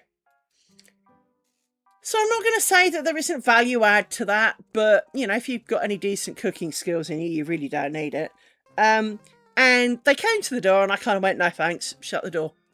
Literally 3 minutes later, somebody else from the same lot knocked at my door. I lost my shit with them because I've already said no. And my neighbours found it hysterical because, well, I yelled very loudly at her. She wasn't very big. She must have been a good foot shorter than me, and I'm not exactly. I'm only 5'7". I mean, I'm normal, right? If I'm not 6'5" or something, I am normal. And she must have been a good foot shorter than me. And I screamed blue murder at her. It was a bit like a cartoon where there was like this raging thing, and you can see like they stand there looking like they've been in a blast furnace. She did. She absolutely did. And I actually phoned up and said, look, I'd already said no to one representative, and literally within a couple of minutes, you had another one. This is harassment. And they went, oh, we take it seriously. No, but they constantly now send me shit. I did not give them enough of my details, and she said, well, can we take your name and address? And I went, no, I don't want your shit. I never want your shit. I still now get all of their shit, and I get it. And it's like we're looking to sell houses like yours in your area. Yeah, I'm gonna suddenly decide to be homeless so that you can sell my house to me. No, if I want to sell my house, I will go and find an estate agent. I get that, you might want to get the word out that you sell houses in my area. That's one thing. But writing to me and going, oh, we're trying to sell houses. Yeah, well, you can't have this one. So, enough. I do hate every form of cold calling. Absolutely hate all of it. And the number of, I'm not exactly a green eco warrior. I mean, hello, with the amount of computing and techie crap that I have. Of course I'm not. That keyboard. If you want to find out, go and Google the top range Corsair 10 keyless keyboard. It's about £300. That's what that keyboard is. I will happily buy a really expensive keyboard because I use it a lot. And I sit there in front of it, kind of 24/7. So, I will spend a decent amount of money on a keyboard. I have no qualms in that. And so, is that the greenest thing I could do? No. Am I going to do it? Of course I am. My computer's on 24/7. Again, not exactly the greenest thing, but why not? It's my electricity bill. I pay it. It's... And there's just this little bit of you that goes... If I was looking, when I'm looking for food tonight, I will look through your list of stuff. If I want to eat it, I will order it. If I don't, I'll go and raid the fridge. That's how life works. It is very unlikely that I will have a takeout on a given night just because just because a company texts me and goes, some company that you don't normally buy from has got an offer on. That's nice from. I don't eat those. Or I didn't order those. And it was like I was talking to the Tesco guy last night. One of the things that always has made me laugh is sometimes when you order from Tesco's, you order all your stuff, and because you don't go there and pick it, they will occasionally go, oh, there wasn't any of those, and you're kind of like, you didn't have food, really. and they'll replace it with something that they deem a suitable thing. You have the right to refuse. So you will get told your substitutions are, if you do not want them, say so, and they'll, take them away and refund you, the difference. And they're not normally more expensive than the thing you asked for. It's nearly always cheaper. And so for last night, they replaced some cheese with some basically identical cheese, so I didn't really mind. But there was one time, and I'd ordered a couple of pizzas to go in the freezer, so, for in case of emergencies. And clearly they didn't have the pizza I ordered. Oh, okay. There are plenty of other pizzas I bought from them and perfectly enjoy. No, they didn't pick one of those. Lord, no. I do not eat green vegetables. On no way on this planet do I ever, nor will I ever, order from Tesco's anything including green vegetables. It was a pizza with broccoli on it. Now, I know cheese and broccoli can be a thing. I am aware of this. Not in this house, they won't. You do not taint perfectly good cheese with broccoli. They sent me and I took one look at it and went, ew! And I went, because it had lots of other things. It wasn't just broccoli. It was a real weirdy combination of, I almost can't remember what was on there. I'm going to look it up and see if I can find it. Hang on. I don't know if they still make it, because with any luck, they stopped making it because it sounded really vile.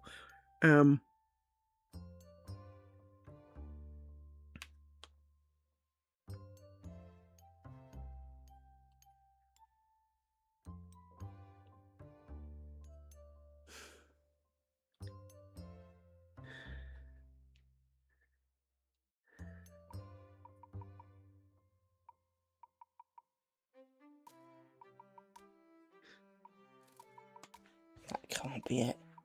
No, that's not it.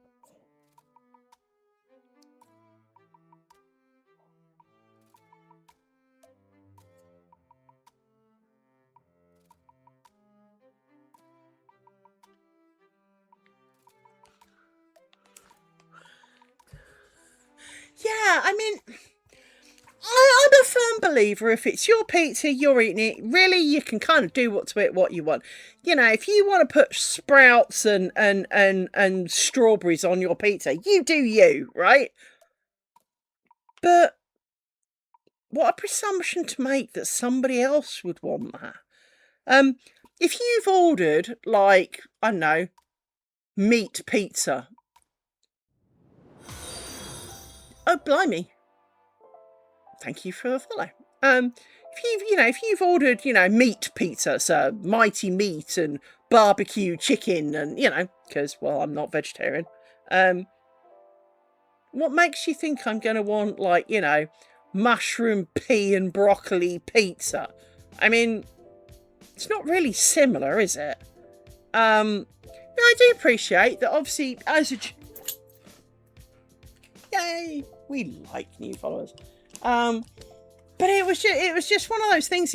I looked at it and kind of went, ew, no. And the girl looked at it and went, dear God, even I wouldn't eat that. It was like, it's not just me then. Hello, Rory. I need you to piss off, my man. I do. I know you're very, very cute and you are loved with all my heart. And my soul and my love belongs to you and Amy. Mainly you, but it's you and Amy. Mainly to you because you will actually sit there and receive some. She just bounces around and mauls the crap out of me. But I do love her, really. It's just difficult to love her because it's like hugging a hedgehog. But my man, my dear man, you are not deprived of love. No, you're really not. You're really, really not. You're so not, my man. I know you think you are. Oh, that was the other thing. So back to the rant about the work thing yesterday. The bit that bored a few people's piss was the fact that we were due to start patching 10 o'clock. It started at 11. By 10:30.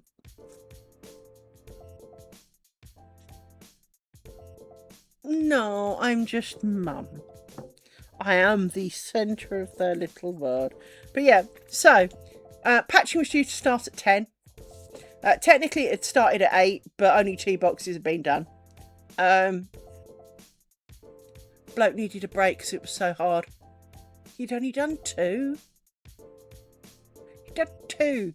There's like 160 or something. And he'd done 2 and needed a break. And it was kind of like, so what? You've done the 2 easiest servers of the day. And it was just, and someone else was banging on about how hard it was, and then of course when he did finally start patching, as I said, he accidentally turned off production, and I wasn't mad at him for turning off production. I mean, it was stupid and very avoidable, but you know, he had a bad day yesterday. But to be honest, that's the most work I've ever seen him do. So I don't know whether to congratulate or commiserate, you know? I'm sorry you had a hard day yesterday, but it's the first time I've actually seen you do anything.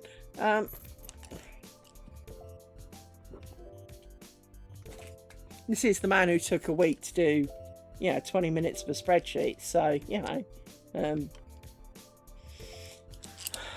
Rory, my man. My beloved little man. You are being annoying. Exceptionally annoying. What you can't see is there is dog everywhere. Look, dog. No, don't put your foot on it. There is dog everywhere. This table's shitty enough without you putting your weight on it, my man. Yes. I also don't need you putting your claws through anything. No. Or sending it flying. Because that would be next, wouldn't it? That would just really crown my day. Because you may recall in times of past, we had accident a Ladilla dog where my lace pillow ended up flying onto the floor and threads snapped. We do not be needing those. Nor the tangles. No.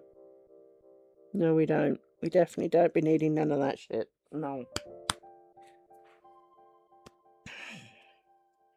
What is wrong with you? Yes, Christy says behave. You were not listening to her earlier, were you? Did you forget? You forgot. Okay. We forgot, Christy. Sorry. We forgot we were supposed to behave. Anyway, we are behaving. Badly. Badly is a behave. Annoying. That's what you are. You specialise, the pair of you, in being annoying. You do. Your help is not help. No. I appreciate the care and the attendance and the thoughts. I do. I do. But at the same time, I am big enough and ugly enough to do it by myself. And I don't need Doggity assistance. No. I don't. I don't, my man. I really don't. I know you're being gentle and you want to give me loads of love because you're hungry or you're bored or just awake. I mean, it's hard to tell the difference. And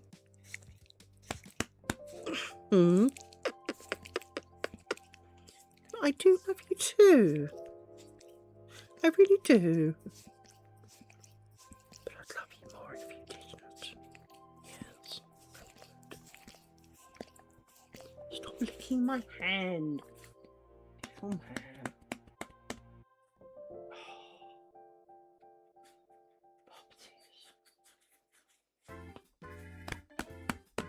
Oh, enough. Oh, off you go. Go and do more things. Look, it's like 4:20. Let's finish this motif, hey, and see how long that takes us, right?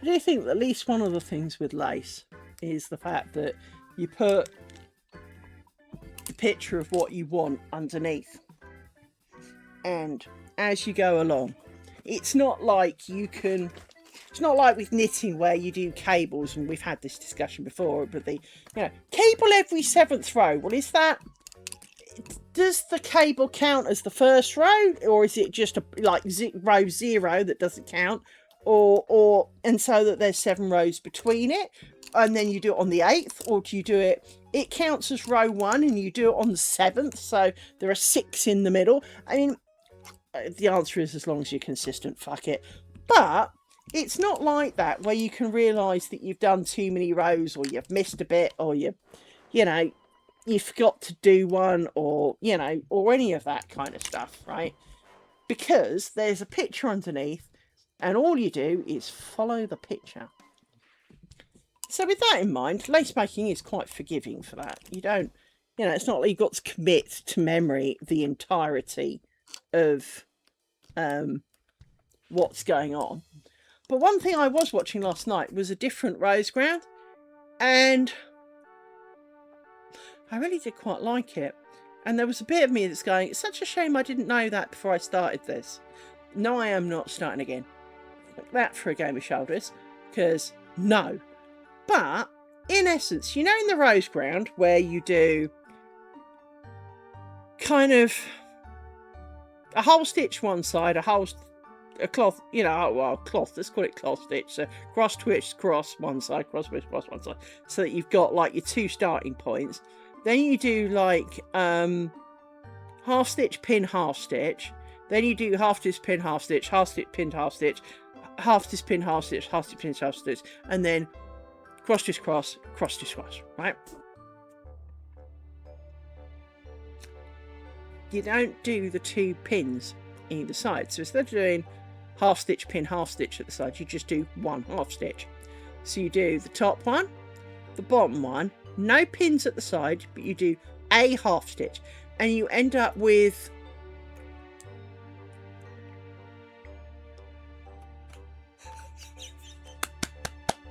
oh, Tenchi, you see, this is why I love you. Yeah, that's kind of where we were at this week, because, well, let me read you a text I got almost immediately after. I will obviously change names to protect the innocent, but I will read you a text that I got almost the instant after I logged off today. Well, insert person from work, raised a call for the DBAs to ask help with diagnosing a network issue where they are getting a gateway error in production. Gateway error. It's a web error. It's error 502, bad gateway. I know this. A, because I saw the ticket just before I logged off. B, it's a web error. And it's kind of like, the DBA team aren't going to do shit with that because they don't do any web shit. It's not their web shit. Now, I know what that means. But it still don't make it. Why? That's right, that's right. For one moment I thought I had not the right number of pairs there, and I was briefly panicking. But yeah, and you're kind of going, I know exactly what's wrong with it. I almost can tell you now exactly what's wrong with it. I can't tell you why it's doing it right now, and why it suddenly started doing it, but I can tell you what is wrong with it. It's all web shit, and I said assign it to the web team. And But this is the thing, we've got so many teams who, this is their product. This is their job, to support that product. Oh shit says no, right? And? I was talking about something similar with, yeah,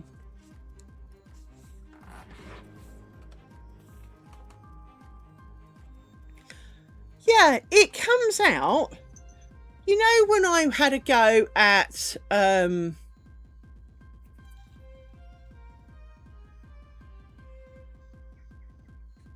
that really annoying one where you have 8 bobbins per pin, right? Instead of 4, right? It comes out looking a lot like that, but, well, a lot less shit, frankly. It's a YouTube video. Let me see if I can find it. Hang on. It is a thing. YouTube.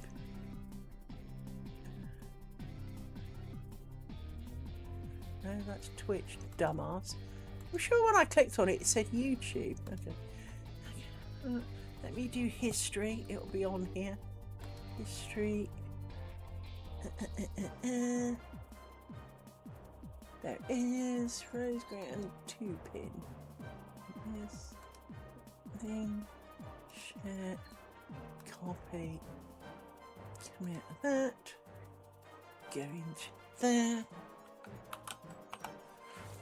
So there you go. It comes out looking. I can't think the name of it, but I know that one's Timbre, one. It's Flanders. That's the shit. When I had a go at that, it has that kind of look to it, but without the 80 trillion bobbins, so that you don't, whereas this is like, I can't remember exactly how many bobbins this is, because it's been a while since I counted them, but hang on, 6.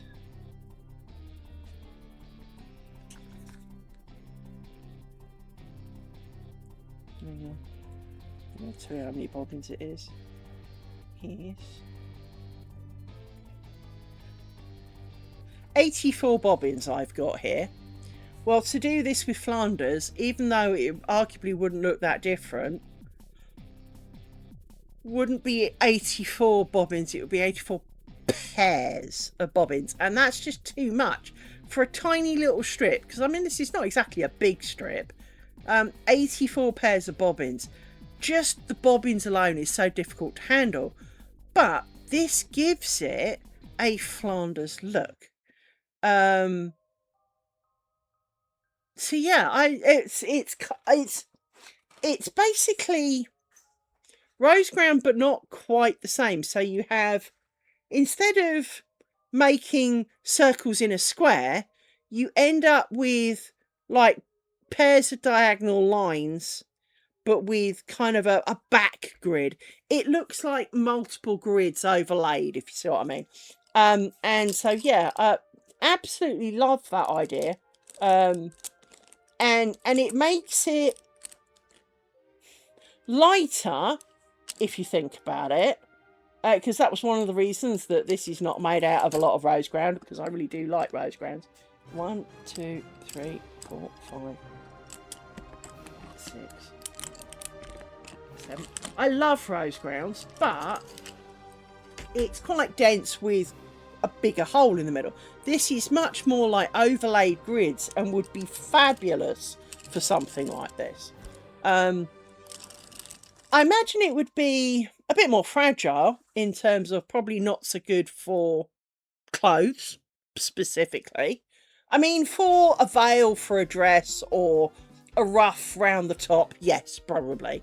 But not as in, if you were going to make like a schmock out of it for the top of something, it wouldn't, I don't think it would hold up so well. But it would look very pretty. But I definitely like it. If you hang on a sec, I can show you on here, because, well, I ain't got anything else to do it with, so. But it is one of those weird things that it just kind of,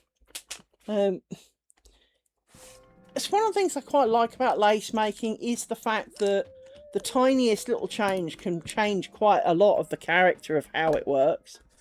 Because obviously part of the, almost the intrinsic thought behind Roseground is the little kind of, as we may recall, I call them squovels, because you have a square with a circle in the middle. And the fact that you then don't have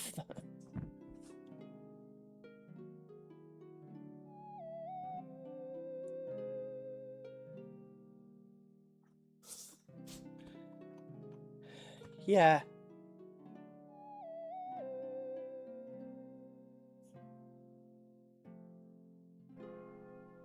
$4 is I mean, like everything though, it depends on how wide it is, the size of thread you're doing, how many pins to the inch, and as we all know, a stitch is not necessarily equal to another stitch. But what I did like about this rose ground, of course, is, well, there's 2 less pins as well. And as we know, because we've kind of proved it, is that the pinning is the slower part of lace making, because you kind of stop the actual flicking of the bobbins. You might be reasonably fast at it, but you've got to stop, go get a pin, stick it in the hole, you know, make sure the right bits of string around the right side of the you know, the pin, and the tension's all right. It is the pins that are arguably the slower aspect, and the more you do without a pin, well, the quicker it can go. And so having a rose ground that you only use 2 pins for really does kind of appeal, because, well, it just friggin' does.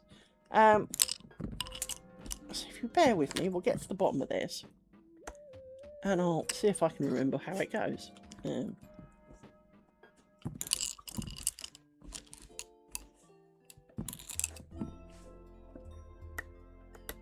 We'll have to undo it afterwards, obviously, but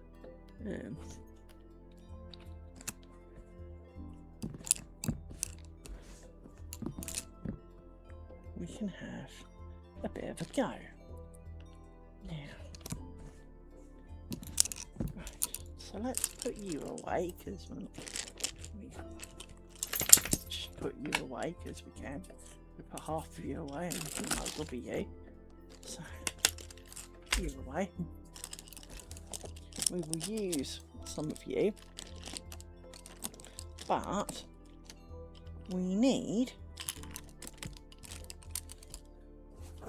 a few of you to come be the source of all evil. So let me grab some of you, grab you. You need to go and do this, and you of course have come undone because you're annoying.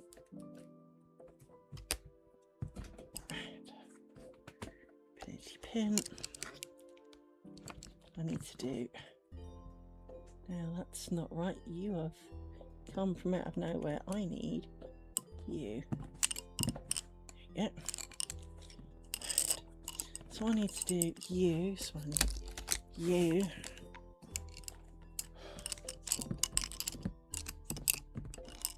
I need you lot to piss off.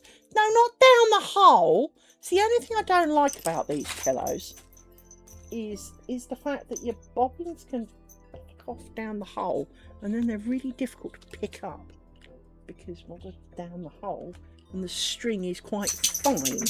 Where's me pointy thing? I'll do it this way. Get underneath this. Yeah. Because all of you 3 decided to wander off down the hole. Thank you very much. So now I don't know where you all come from. It looks like this. You now look wrong, because this is the problem with half stitch. Because of the way half stitch works, it can look wrong even when it's right. For goodness sake, stop coming undone just because I touched you. See, this looks wrong, but I don't think it is. But certainly something's not right here. For goodness sake.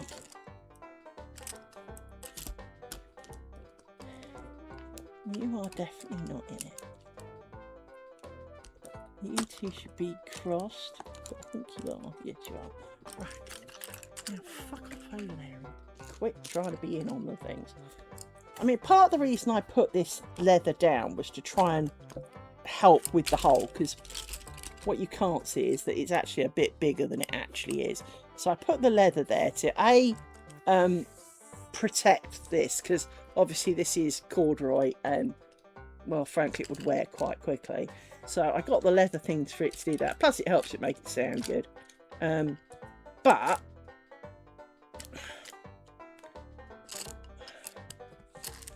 I need you to fuck off from it. 1, 2, 3, 4, 5, 6, 7. Let's put you on a stick, because you're going to be in the way and you're just going to be annoying. Right. Let's put you over there. you're trying to be annoying. Right, so I need 1, 2, 3. Don't need you. I just need you. I need you to be a bit longer. Because you're a bit short. You're too long. Because you're just too long.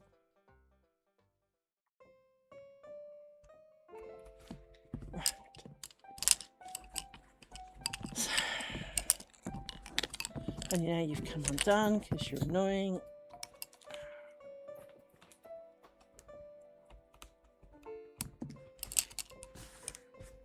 Rory, just piss off, animal.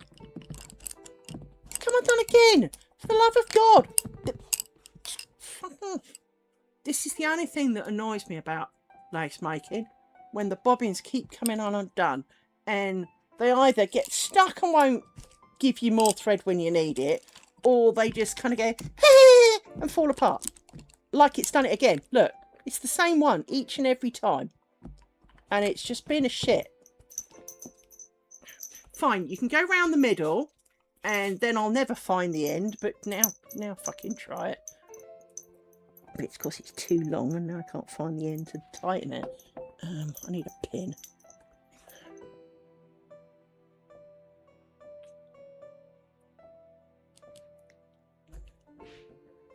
Because this is why you do it round the row, so you can find the bloody thing. See.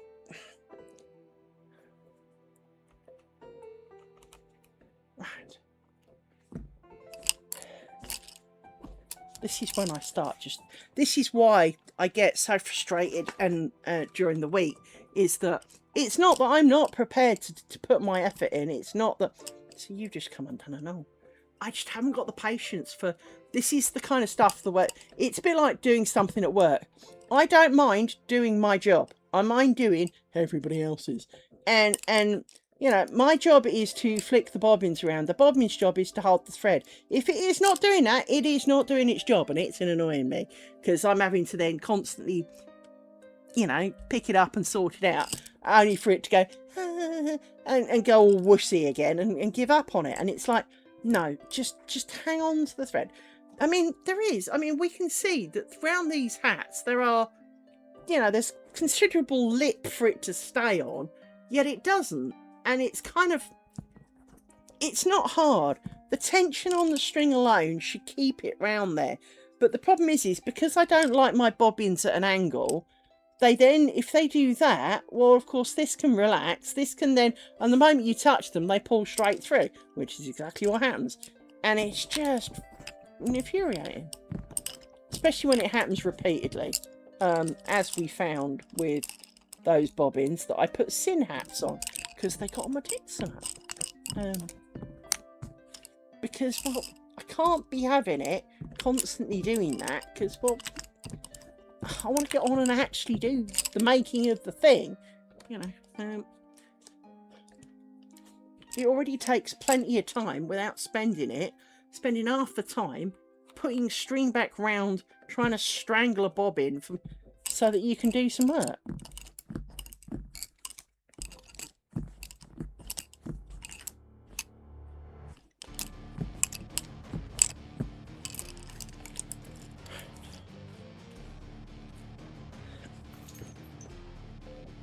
And it really doesn't help that Rory and Amy are being annoying either. So and as I've already said, I'm a bit frazzled this week. So having it on top is just not helping. Okay. So now you need to go down here. No, I don't. You need to do you first.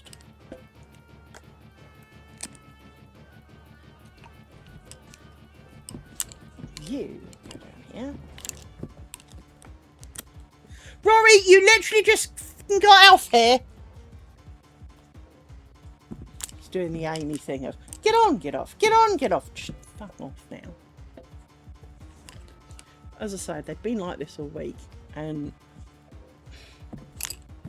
the on, the off, the leap, an ant moved, leap. Oh, everyone's just getting kind of comfortable and focused on what they were doing. Leap!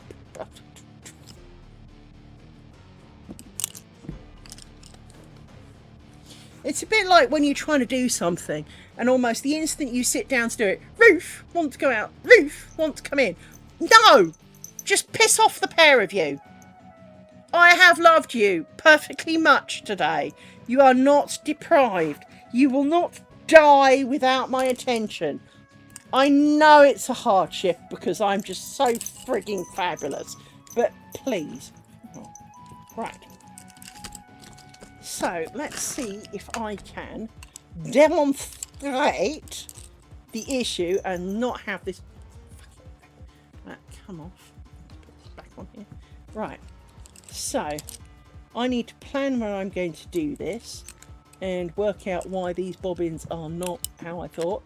Oh, fuck off, bobbin! Come on. Just stay on there. Fine, go around the middle. But somehow you are all tangled up. Literally, mere moments ago, you were sorted and now you're all tangled. Right. So, I need to do... I think it's you two, yes. Let's do this. And you two.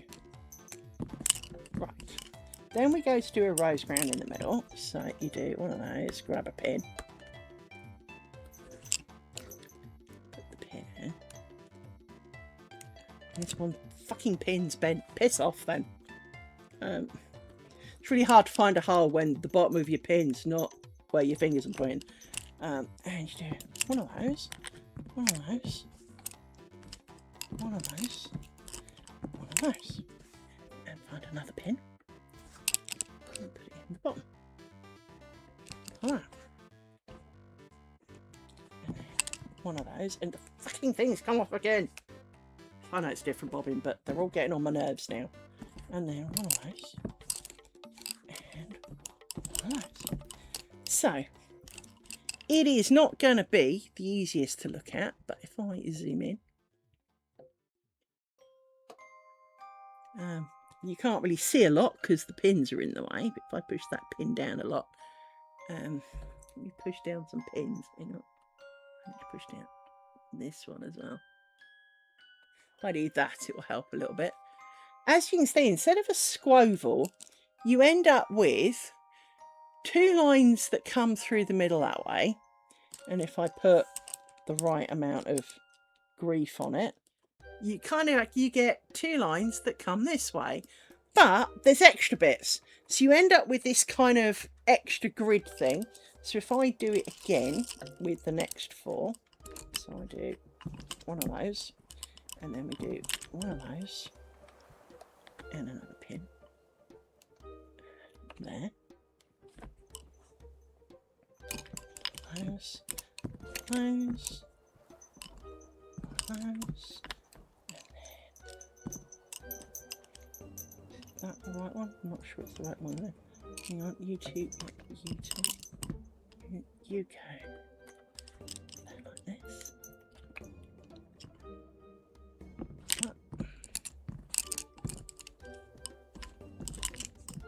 So, as you can see then, it gives you this kind of it almost like it's a cross between ground stitch, and it looks far more like the Flanders thing. Now, this is going to be the wrong pot, isn't it? Yeah, that says torsion. It's in this pot. It's in the other pot. Hang on. The other pot's distinctly over here. Should be in here, I think. Nope. Oh, yes, it is. There it is, down the bottom. It's a lot more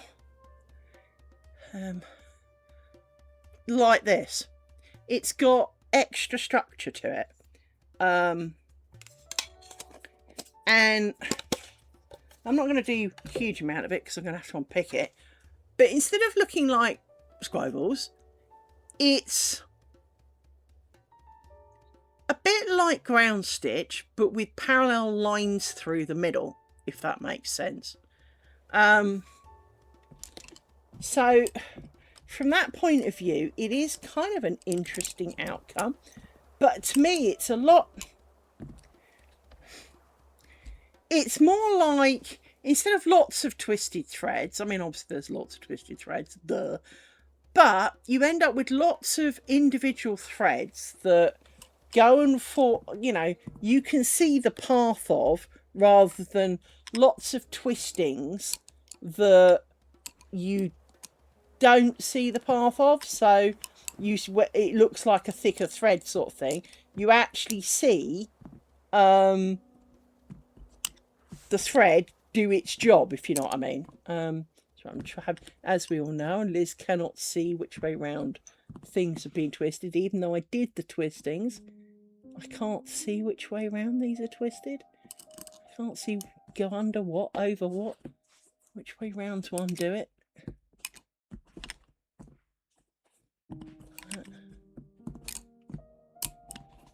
It's like a USB drive. It's amazing how many ways, when you can only twist it one of two ways, how wrong you can be. Here's the short answer to that. So.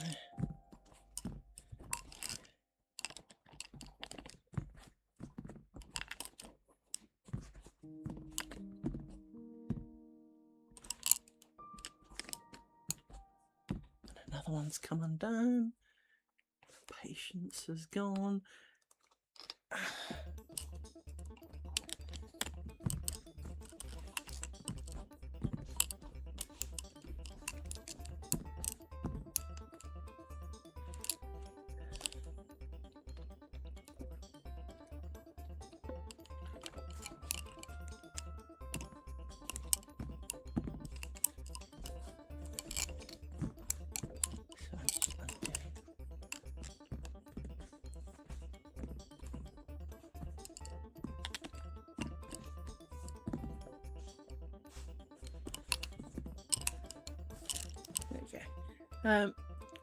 But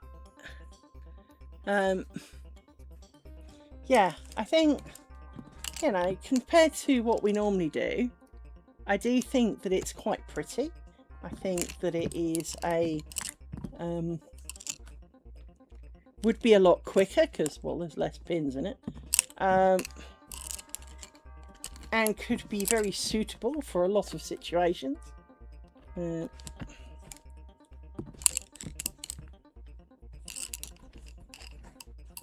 was just going to do this to kind of make sure I haven't screwed it up, and I put everything back the way that it should be. Does that now look right? Here's the question. And the answer is I can't tell, because the camera, the pins are in the way, and from where I am, the other pins are in the way. Let me do my usual photograph and have a look, because that's the easiest way. Get in there and have a photo, and then I can zoom in on it.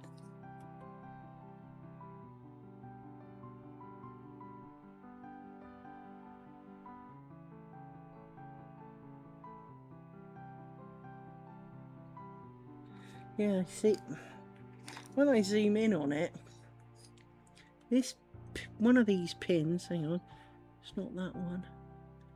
One of these pins is at such an angle, it looks like it's almost at this angle. I mean, you can almost see it actually. It's this one here. It's at such an angle, even though it's not really at a big angle, but this one here is kind of in the way of everybody else. But I think it's right, so. It looks slightly wrong, but I don't think it is.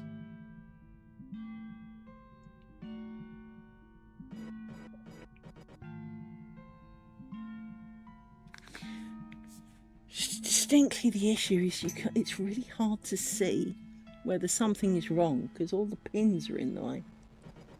Yeah, I'm pretty confident that's right. So yeah,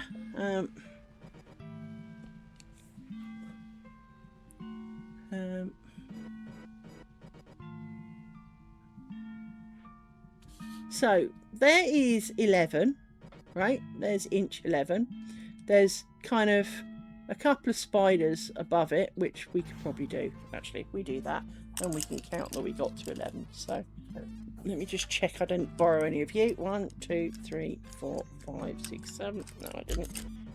1, 2, 3, 4. Some.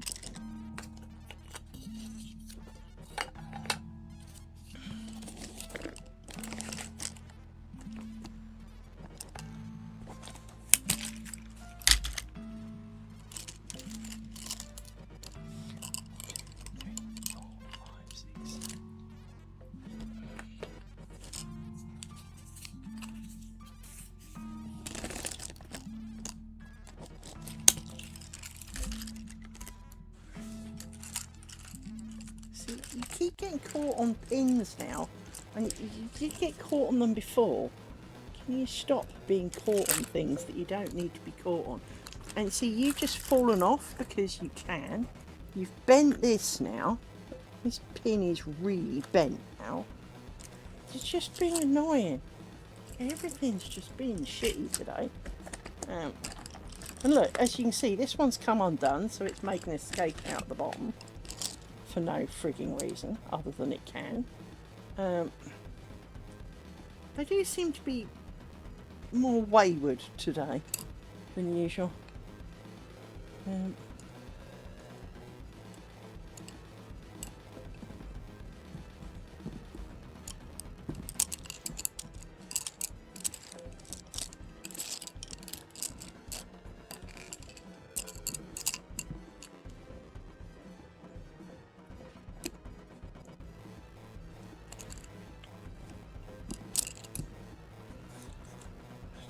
You at all for this. So you just come undone. All they're doing today is coming undone, and I don't understand it. We've had this before. There were days when literally it's all I did was tighten my bobbins, and then there have been weeks where we didn't have to touch one, and I don't understand the difference between the two. I really don't. I don't know why. I don't know why it's so hard some weeks and so much easier another, you know?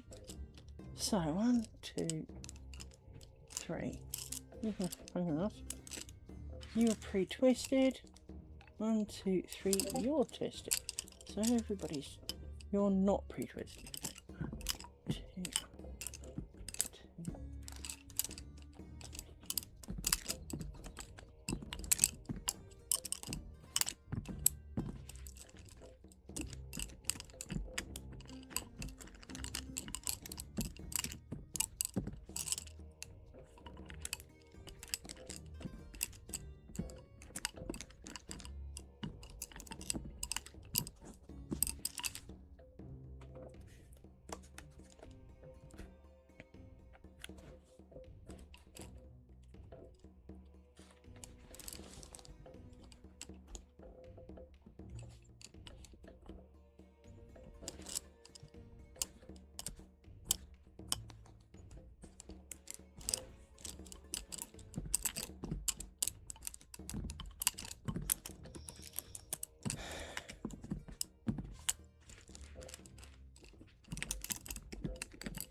To be honest, if I didn't have the spiders in this and just was doing, you know, a sheet of lace, I think this would go a lot quicker.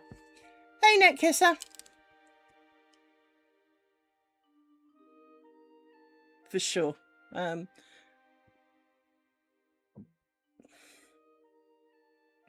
Because as you saw with that big one, I was constantly, is this doing the right thing? That doesn't look right. That can't be right. This can't be right. And so with all of the starting and stopping, it does make, it takes it a lot longer. And as we've said, all the pins make it a lot longer. So if I was doing something that didn't need a lot of pins in it, well, it would go a lot quicker, wouldn't it? If I did like rose grounds down the side and half stitch all the way through the middle, it would go so quick.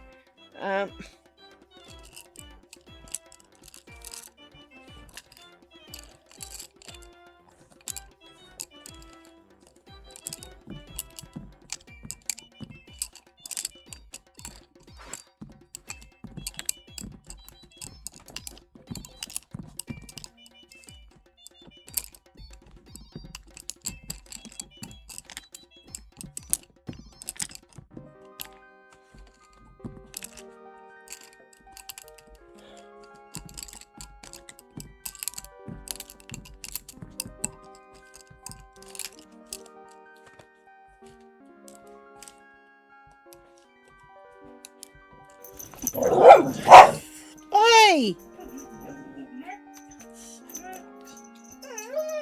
It's probably next door getting food. I mean, it really is none of your business.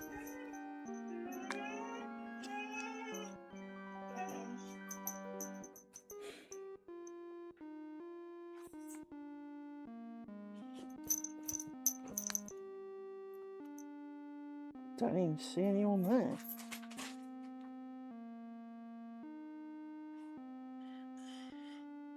There wasn't even anyone there, Animal. You're making it up.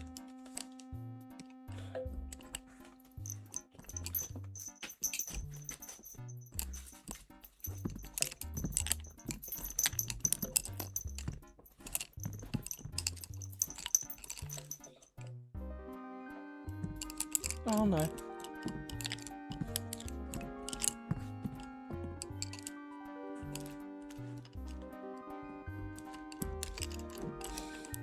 I mean, I am aware, not that I'm a great snake and aficionado, please do not even remotely think I'm any good at it, but I am aware that apparently they don't eat as much when it comes to pre-shedding, but as you say, to refuse to eat at all does seem a little bit weird, but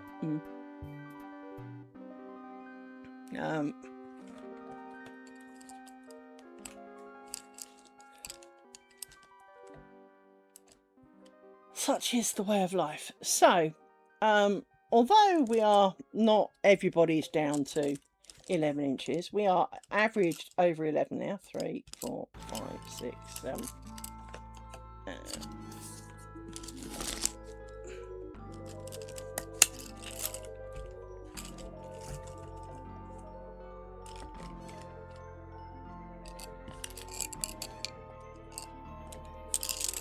Good, that all adds up. That's always a bonus.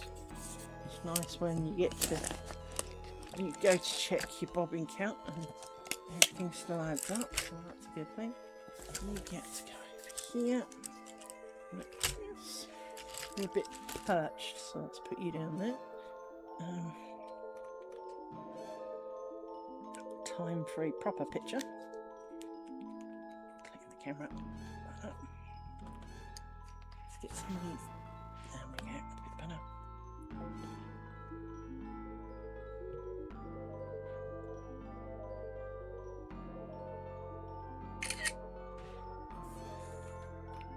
Fair enough. As you say, I mean, it's the same with people. I mean, I know a couple of people who kind of do, today's Friday and you'll go, and they'll go, oh, I'm feeling a bit hungry. Oh, when did you last eat? Oh, Sunday.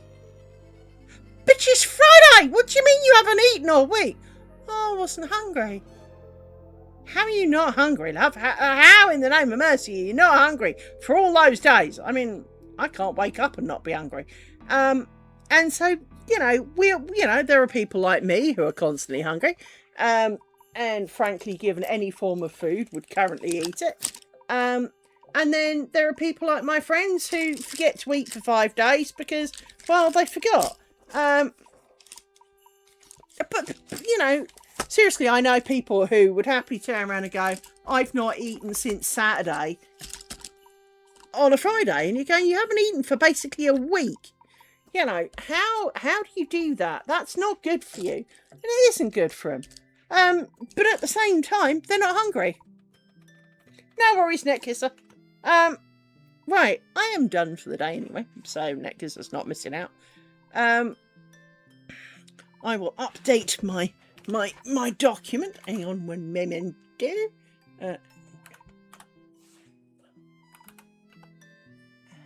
We need that one.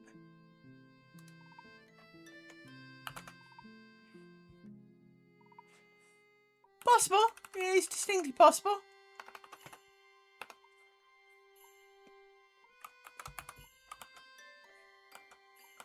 But as you say, it's not like they sit to you and go, it's not like they point and go, ow.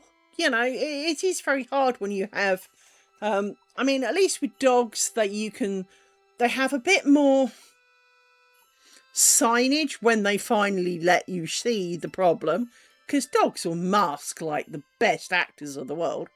But you can't really say, dog, let's be fair. A snake doesn't even groan in pain. It must be very difficult to tell what's wrong with Snake. I'm a snake. Haven't done that for a while. Thought kind of felt appropriate. After all, we have our own little snakes. Sorry to hear Snakey's not well, though. For he is loved, he is Snakey. I'm sure he will get better.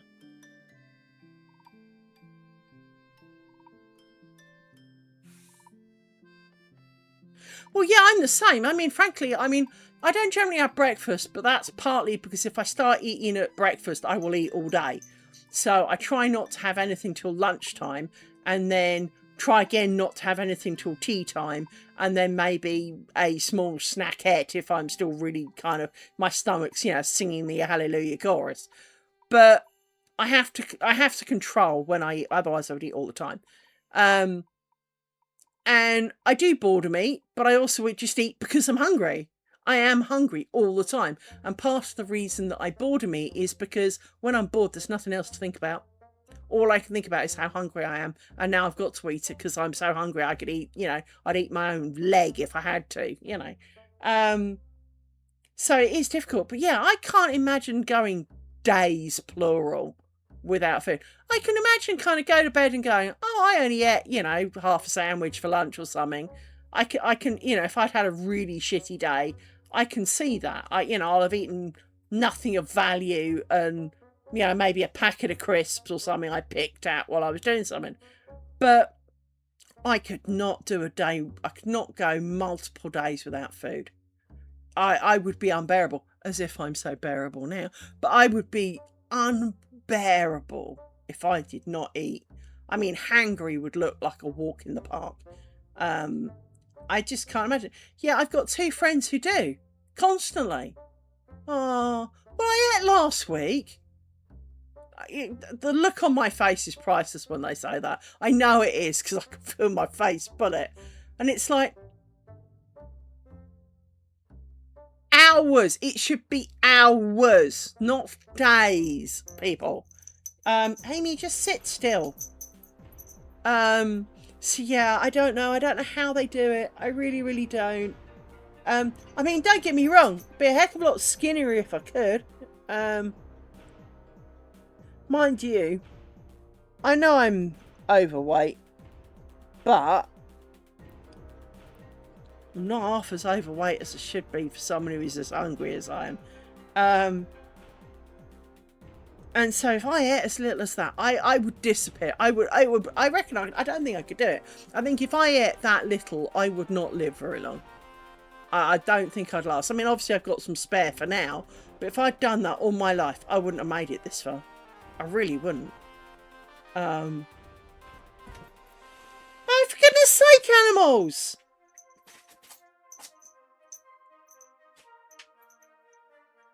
I can hear something. Hang on. Take my earphone out.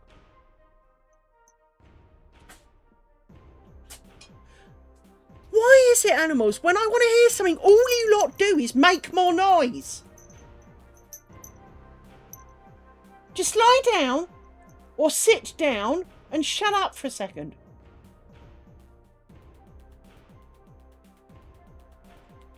I really thought I could hear something out the front. But then, of course, the moment I listen for it, trample, trample, leap, leap, lick, lick, chomp, chomp, grind, grind. They turn into, like, you know, 50 packs a day heavy smokers. You know, seriously, these two make so much noise. And I know it's partly the autistic in me, but if I want to listen to something, I don't need dog noises. I want them to just stop for like a minute so I can listen. You're allowed to breathe, obviously, but do it quietly. But it's so hard to hear with you, especially as you are usually the source of the weird noises. And it's bouncing around off a wall funny. Yes, you. Yes, you. Yes, you. Yes. Yes, you. Right, as I said, I'm going to love you and leave you. I will endeavour to be back. Work have got an awful lot coming up. And time is going to be short. So, well, let's put it this way. I think we've got about 3 months work to do by the end of March. Sorry, 3 months. Yeah, 3 months worth to do by the end of March. Clearly, that does not logistically fit well. Now, it's not just one or two of us, so we can't spread it amongst ourselves. It's all of us. We're all going to be blue-ass flies for the next month or so. Maybe even 2 months, because, well, the moment that deadline's over, there's something else that's got to happen by the end of April. I thought it had to be for the beginning of April, but apparently it's now the end of April. But literally, we got told in one meeting, this is your number one priority. If you don't do it, you know, jobs will roll kind of thing. And we all kind of went, okay. And then something came up. Oh no, you can't not do that because that's a priority. But you just said this other project takes priority over everybody. Yeah, but not that or this or that. And it's like, right, so we don't, you know, everything's basically number one, and none of them are actually picking which one is number one. And the problem is like everything, you can only type with one pair of hands because you've only got one. So even if you can think about another one, which you probably can't, you can't do anything about it because you're too busy doing the other one. And so it's gonna get really, really stressful at work. And I don't therefore see me changing from once a week for a while, at least until it's over. And it's like, oh, it'll be so much better when it's over. Yeah, and then there'll be someone else. Because where I work, the things that they are panicking about now, one of them they knew this time last year and have waited till now, this week, to announce the start of it. Another one they've known for 4 to 5 years. That's the second biggest one. And waited till January to start it, when it affects absolutely everything and could involve rebuilding everything at worst case, because no one actually knows. And then you get the people asking you know, we're licensed to run product X under this server name or this domain name or whatever. Oh, well, do we need a new license? Well, if it's going to change, yeah. Oh, I don't think people realise that. Well, they must have done when, you know, you get a license for, you know, server A at mycompany.com, and you're changing it from mycompany.com to mycompany. You know, I don't know, .co.uk or whatever it is. Well, it's clearly changing, isn't it? So, what do you mean you didn't know? And we told you like 6 months ago, and you didn't listen, obviously. So there's going to be a lot of stress, and lots of people are going to be rude to people. I can see it coming because people are already being rude to people, and the stress hasn't really started yet.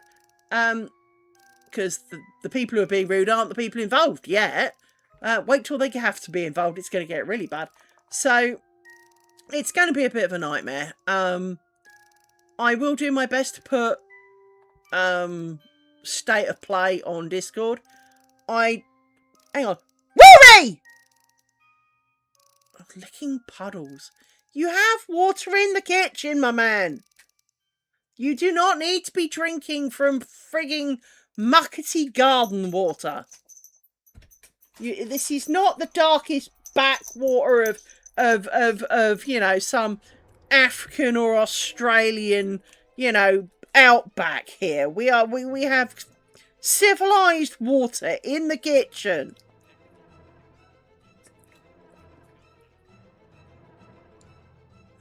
Hey, Eka.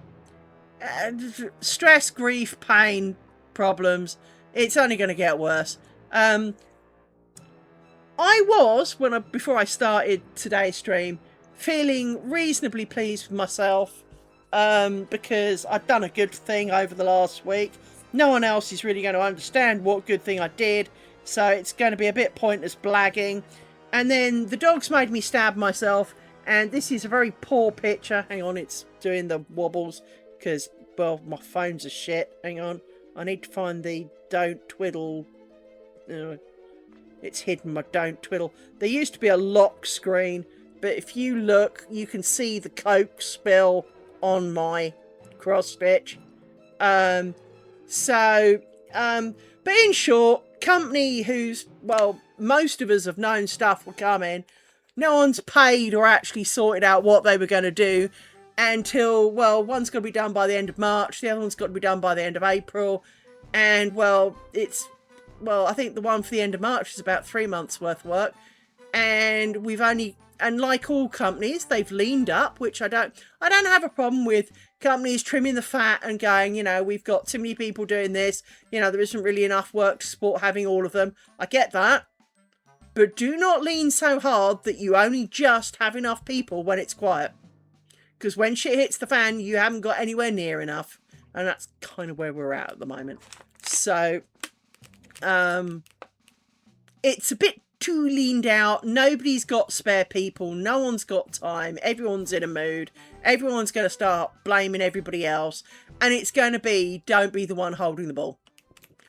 It's going to be one of those jobs that, like, 40 things need to all happen roughly at the same time. But if come the meeting, you're the one and the music stops and you're holding the parcel, it is your fault. We live in a no-blame society, but it's your fault. That is very much the ethos of that I've seen a number of times, is that, I mean, we had it in 2020 when we were building our data centers during the pandemic. We got told and made to build all of our servers, both dev, prod and QA, you know, dev, QA and prod, knowing that 99.9% of them were going to start on dev.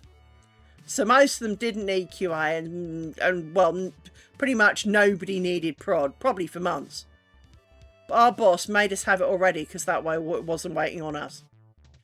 And I kind of got his point, but at the same time, when you're doing 120-hour weeks and your dog dies in the middle of it and you barely get time to go and take the poor thing to the vet to, you know, put it down, it is not your finest moment, and you struggle because, well, you do.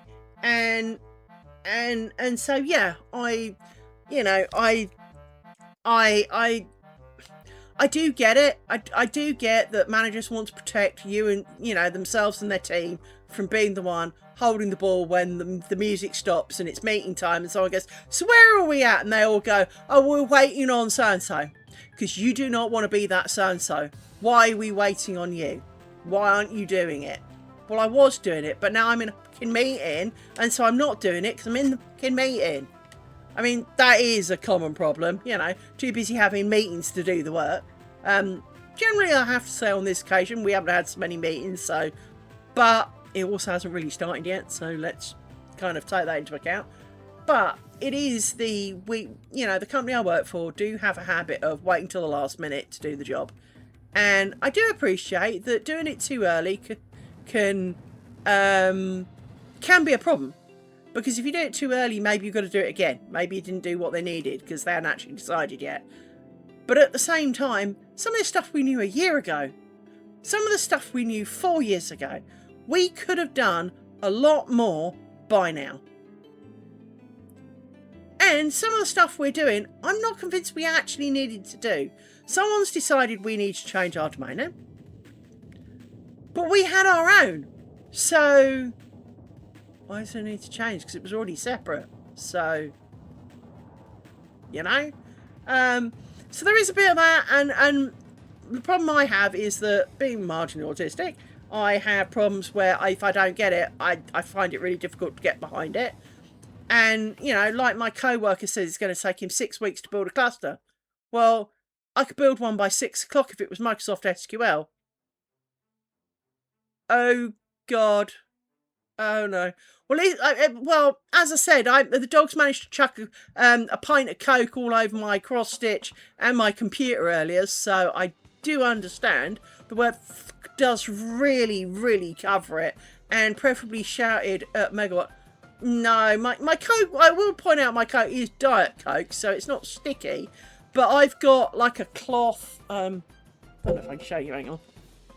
If I move this over here, you can just see the corner here. I've got like a cloth, because it's hard to turn it upright. But I've got like this cloth thing. This was soaking wet because it absorbed an awful lot of the Coke. The rest went straight on the floor. And all over my cross stitch, all over me, all over the fluffy duvet the dogs like to sit on, which I think is part of the reason they're grumpy, is because they haven't got their fluffy duvet to sit on. Well, that's because you chuck Coke on it. Consequences. That's how it works. You're an adult now. That you have to deal with your consequences. You cannot have cake and eat it. You can only have cake, eat it, and have no cake left. That's how cake works. You threw Coke all over the floor, me, my cross stitch, which, by the way, my cross stitch was supposed to be a present, so now it's stained with Coke. Can't really do that. And I can't wash it because I need the grid on it to work from, so, and it's a washable grid, so I can't wash it. So by the time I get there, lots of dirt will have kind of mingled with the Coke, and it will look like dog crap, so we won't be giving that away. Which kind of makes me wonder why I'm doing it now, because, well, anyway, it's not one I'd want myself, so, I don't hate it, but it's not one I'd really want myself. So yeah, thanks for that. All because an ant farted in Nova Scotia. Thousands of miles away. Or whatever it was you imagined in your brain cell. I swear she hears shit. I swear... I mean, I know I shouldn't joke about it, but I almost wonder if she's schizophrenic and she hears voices and that she's got problems, you know?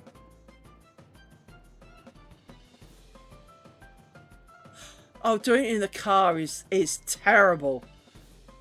I'll tell you the story of the chocolate milkshake. I'd had a mug of chocolate milkshake. Standard mug, chocolate milkshake. So, you know, doesn't hold a lot of liquid. I drunk most of this thing. And somehow I knocked it over, being a clumsy twat. But managed to knock it over. Didn't think too much of it.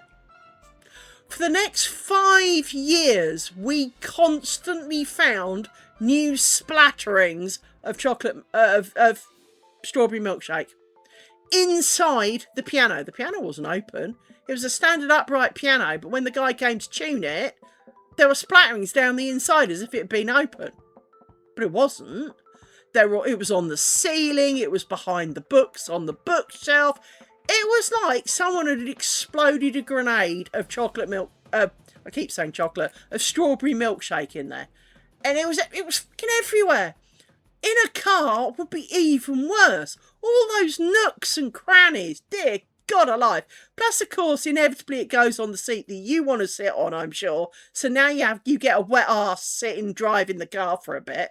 And takes forever to dry out. Plus, all your windows will fog up because there's water on the inside now. And, oh, God, no. I can't imagine doing it in a car. Oh, no. Absolute Absolute no. Oh, dear God, no. No, no one needs that. Absolutely no one needs that.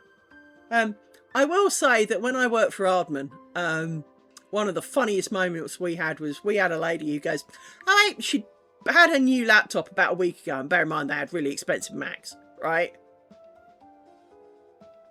Okay, it's not too bad, but even so.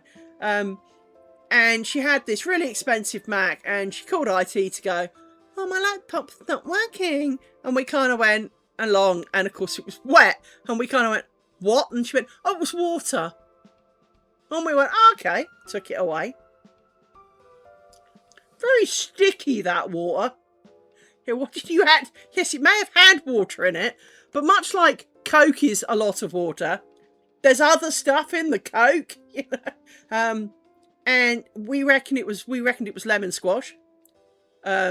So, you know, 90% sugar and sticky. That was dead laptop. It was gone. It wasn't water. It was dead. Absolutely dead. I think it was about $4 worth of Mac, and she killed it by chucking a drink over it.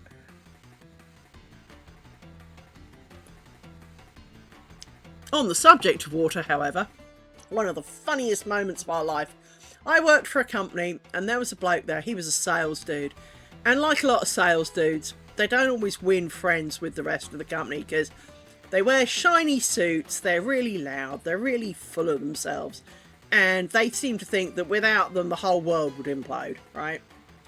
And we had one, and the company had pissed off a cleaner, and one night the cleaner came, did their job, turned a tap on upstairs. It's a 3-floor building with kind of 2 wings. It looks a bit like a prison block, to be fair, but it had 2 wings.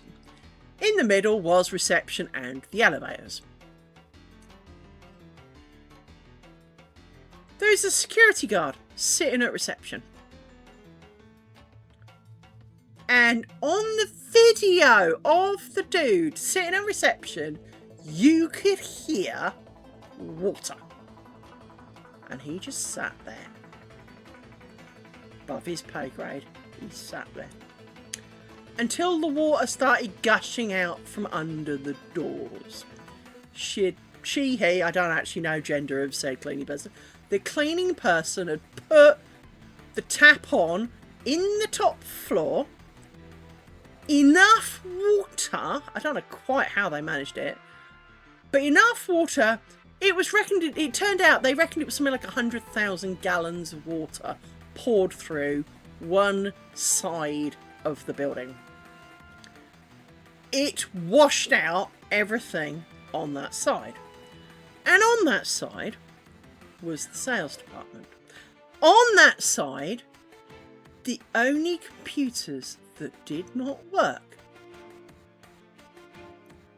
Mr. Extra Unpopular Sales Dude's laptop and printer. It was like God himself had taken vengeance upon that laptop and printer.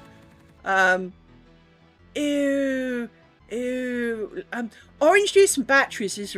apple juice and batteries is really, really toxic. It can eat through concrete.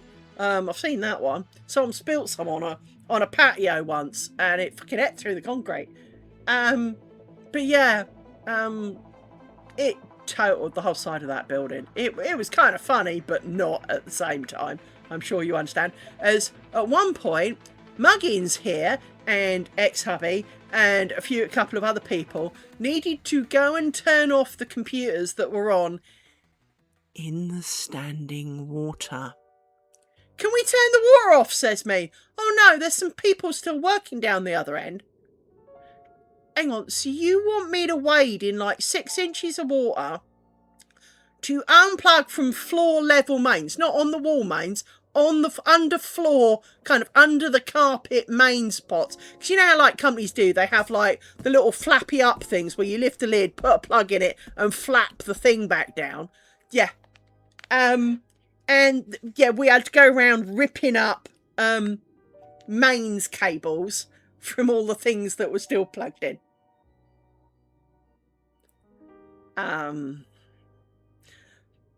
I was one of the few people brave enough to go and do it. Part of the reason I was brave enough to go and do it is because the water would have been an easier path for the electricity than going up through my body. So I took the calculated risk that even if the electricity did go into the water, which it almost certainly did, the path of least resistance was back through the water and back into the socket. And I didn't get electrocuted, so I was probably right, because it was a fucking miracle.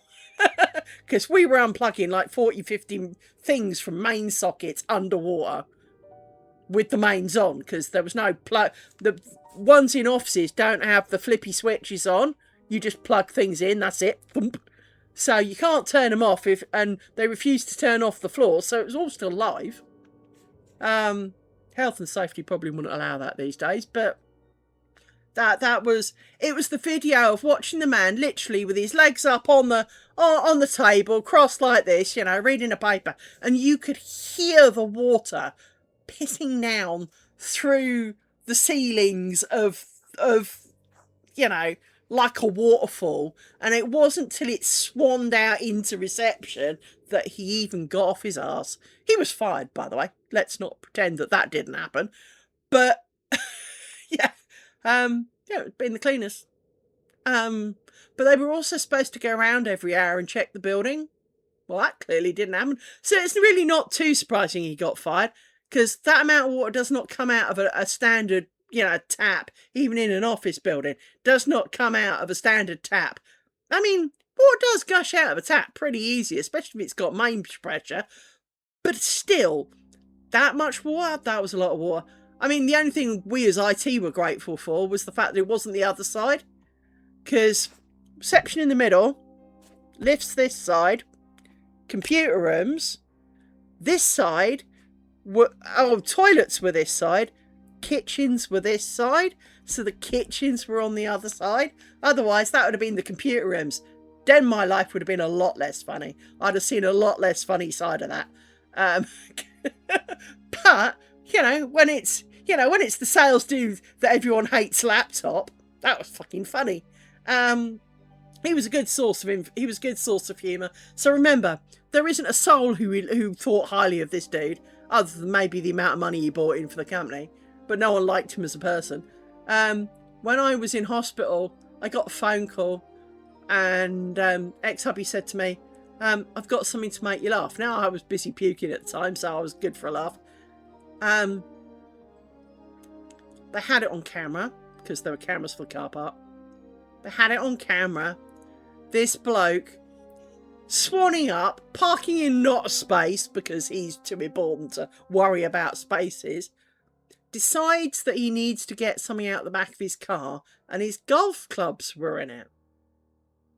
Well, apparently the golf clubs were in the way.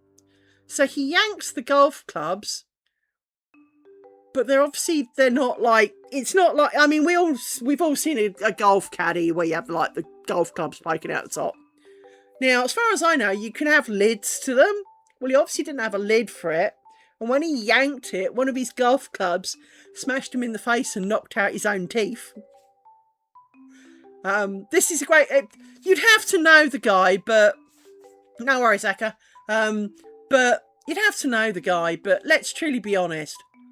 Someone knocking out their own teeth who's a bit of a knob. That's kind of funny. The bigger the knob, the funnier it is, to be fair. And so the fact that he knocked out his own teeth, singly one of the funniest things. I was just sad I didn't get to watch the video. I was proper sad that I didn't get to watch the video. But I can still picture it. I don't need a video. I will never forget what he looked like. And I can just imagine, cartoon style, a bit like walking into a rake kind of thing. The golf club keeping trajectory and ramming him in the face. And then him losing some teeth. Couldn't happen to a nicer bloke. So, Yeah, that was kind of funny. Especially as it was self-inflicted. It's not like someone else was pulling and knocked his teeth out and knocked somebody else's teeth out, because then it could be quite sad. But no, he did it to himself. It's funny, you know. I'm sure it wasn't to him, but it was to everybody else. So that's kind of going to, you know, the things that should go on, you know, in my eulogy that to be read out at my funeral, some of these stories need to come out again, because it shouldn't be a somber event. We should remember the funny times, remember the good ones, dude. And yeah, it really is that kind of moment. It is the remember the day when that bloke, obviously remaining nameless for his own sanity, although frankly he deserved it. You know, knocked out his own teeth, or the girl we saw in Kingston who couldn't walk in her own trainers. You know, all the stories that made us laugh. Right? We need to remember more of those, because life's miserable. But yeah, bloke knocking his own teeth out. That's quality shit, that. Anyway, it is 7:30. It is 5:30. I am gonna briefly see if there is someone who would like to take over my your viewage awards. Let me find out who's on actually.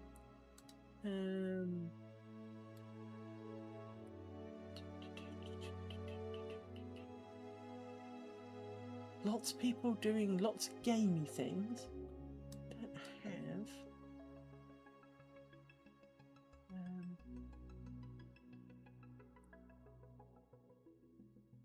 Don't think I've got too many people that I follow who are doing sensible things. Let's have a quick look. Eka is off doing streaming. You could go and watch Eka. They are working and studying, so let's be kind. I will give you to Eka. Eka has only just started streaming, so we shall raid Eka, and I shall bid you adieu. Take care, everybody. Let's click the button. So.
It's your personal.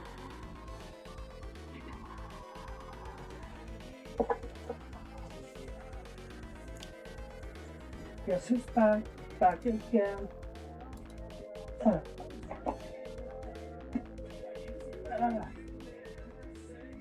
Oh, you ended your stream early. Hi. Hi, Shensa. Yeah, what a raid message. You know what? That's the best raid message. So, Shensa, have you seen Discord? If you like, try to restart. I did have a diff a little while ago. So if you haven't restarted, that might help.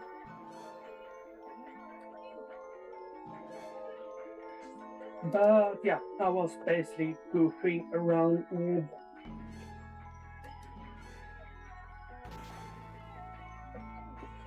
something that I feel like doing now. enjoy a bit like this stuff? Oh,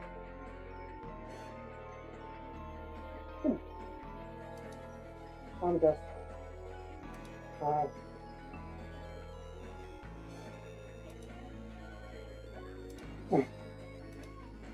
wait, I think you need this.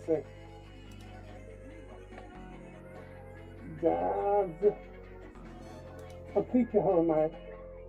Kinda, not really. Kinda.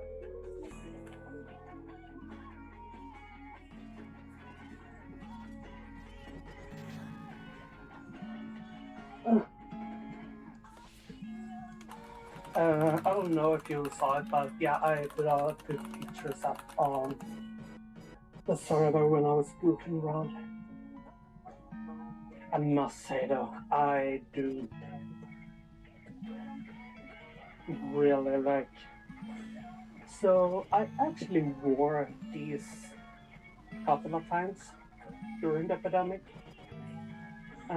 If you have seen my profile picture on Discord, it's actually when I wear the full um, outfit. I can go to here because I got it on Facebook too.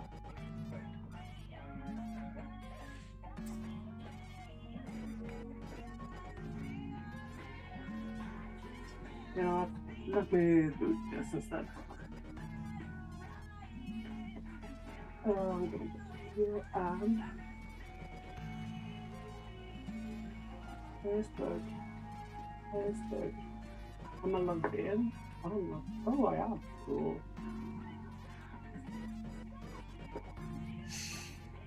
You have a squiz.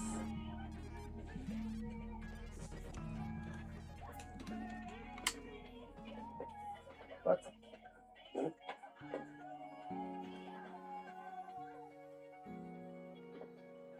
Here. And now if I change to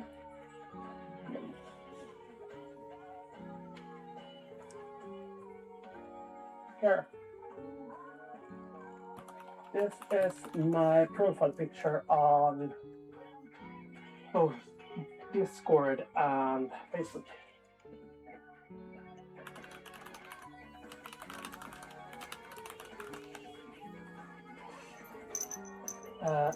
Something that's not visible on that. Oh, by the way, I'm so sad. No, he's Aussie actually. Australian. Fun fact about this paint job. This was a mistake. This was not supposed to happen. And those pictures were from 2020, so this mask is at least 6 years old, probably around like 7. But yeah, this correctly look. Wait, what? Planet printer? There shouldn't be.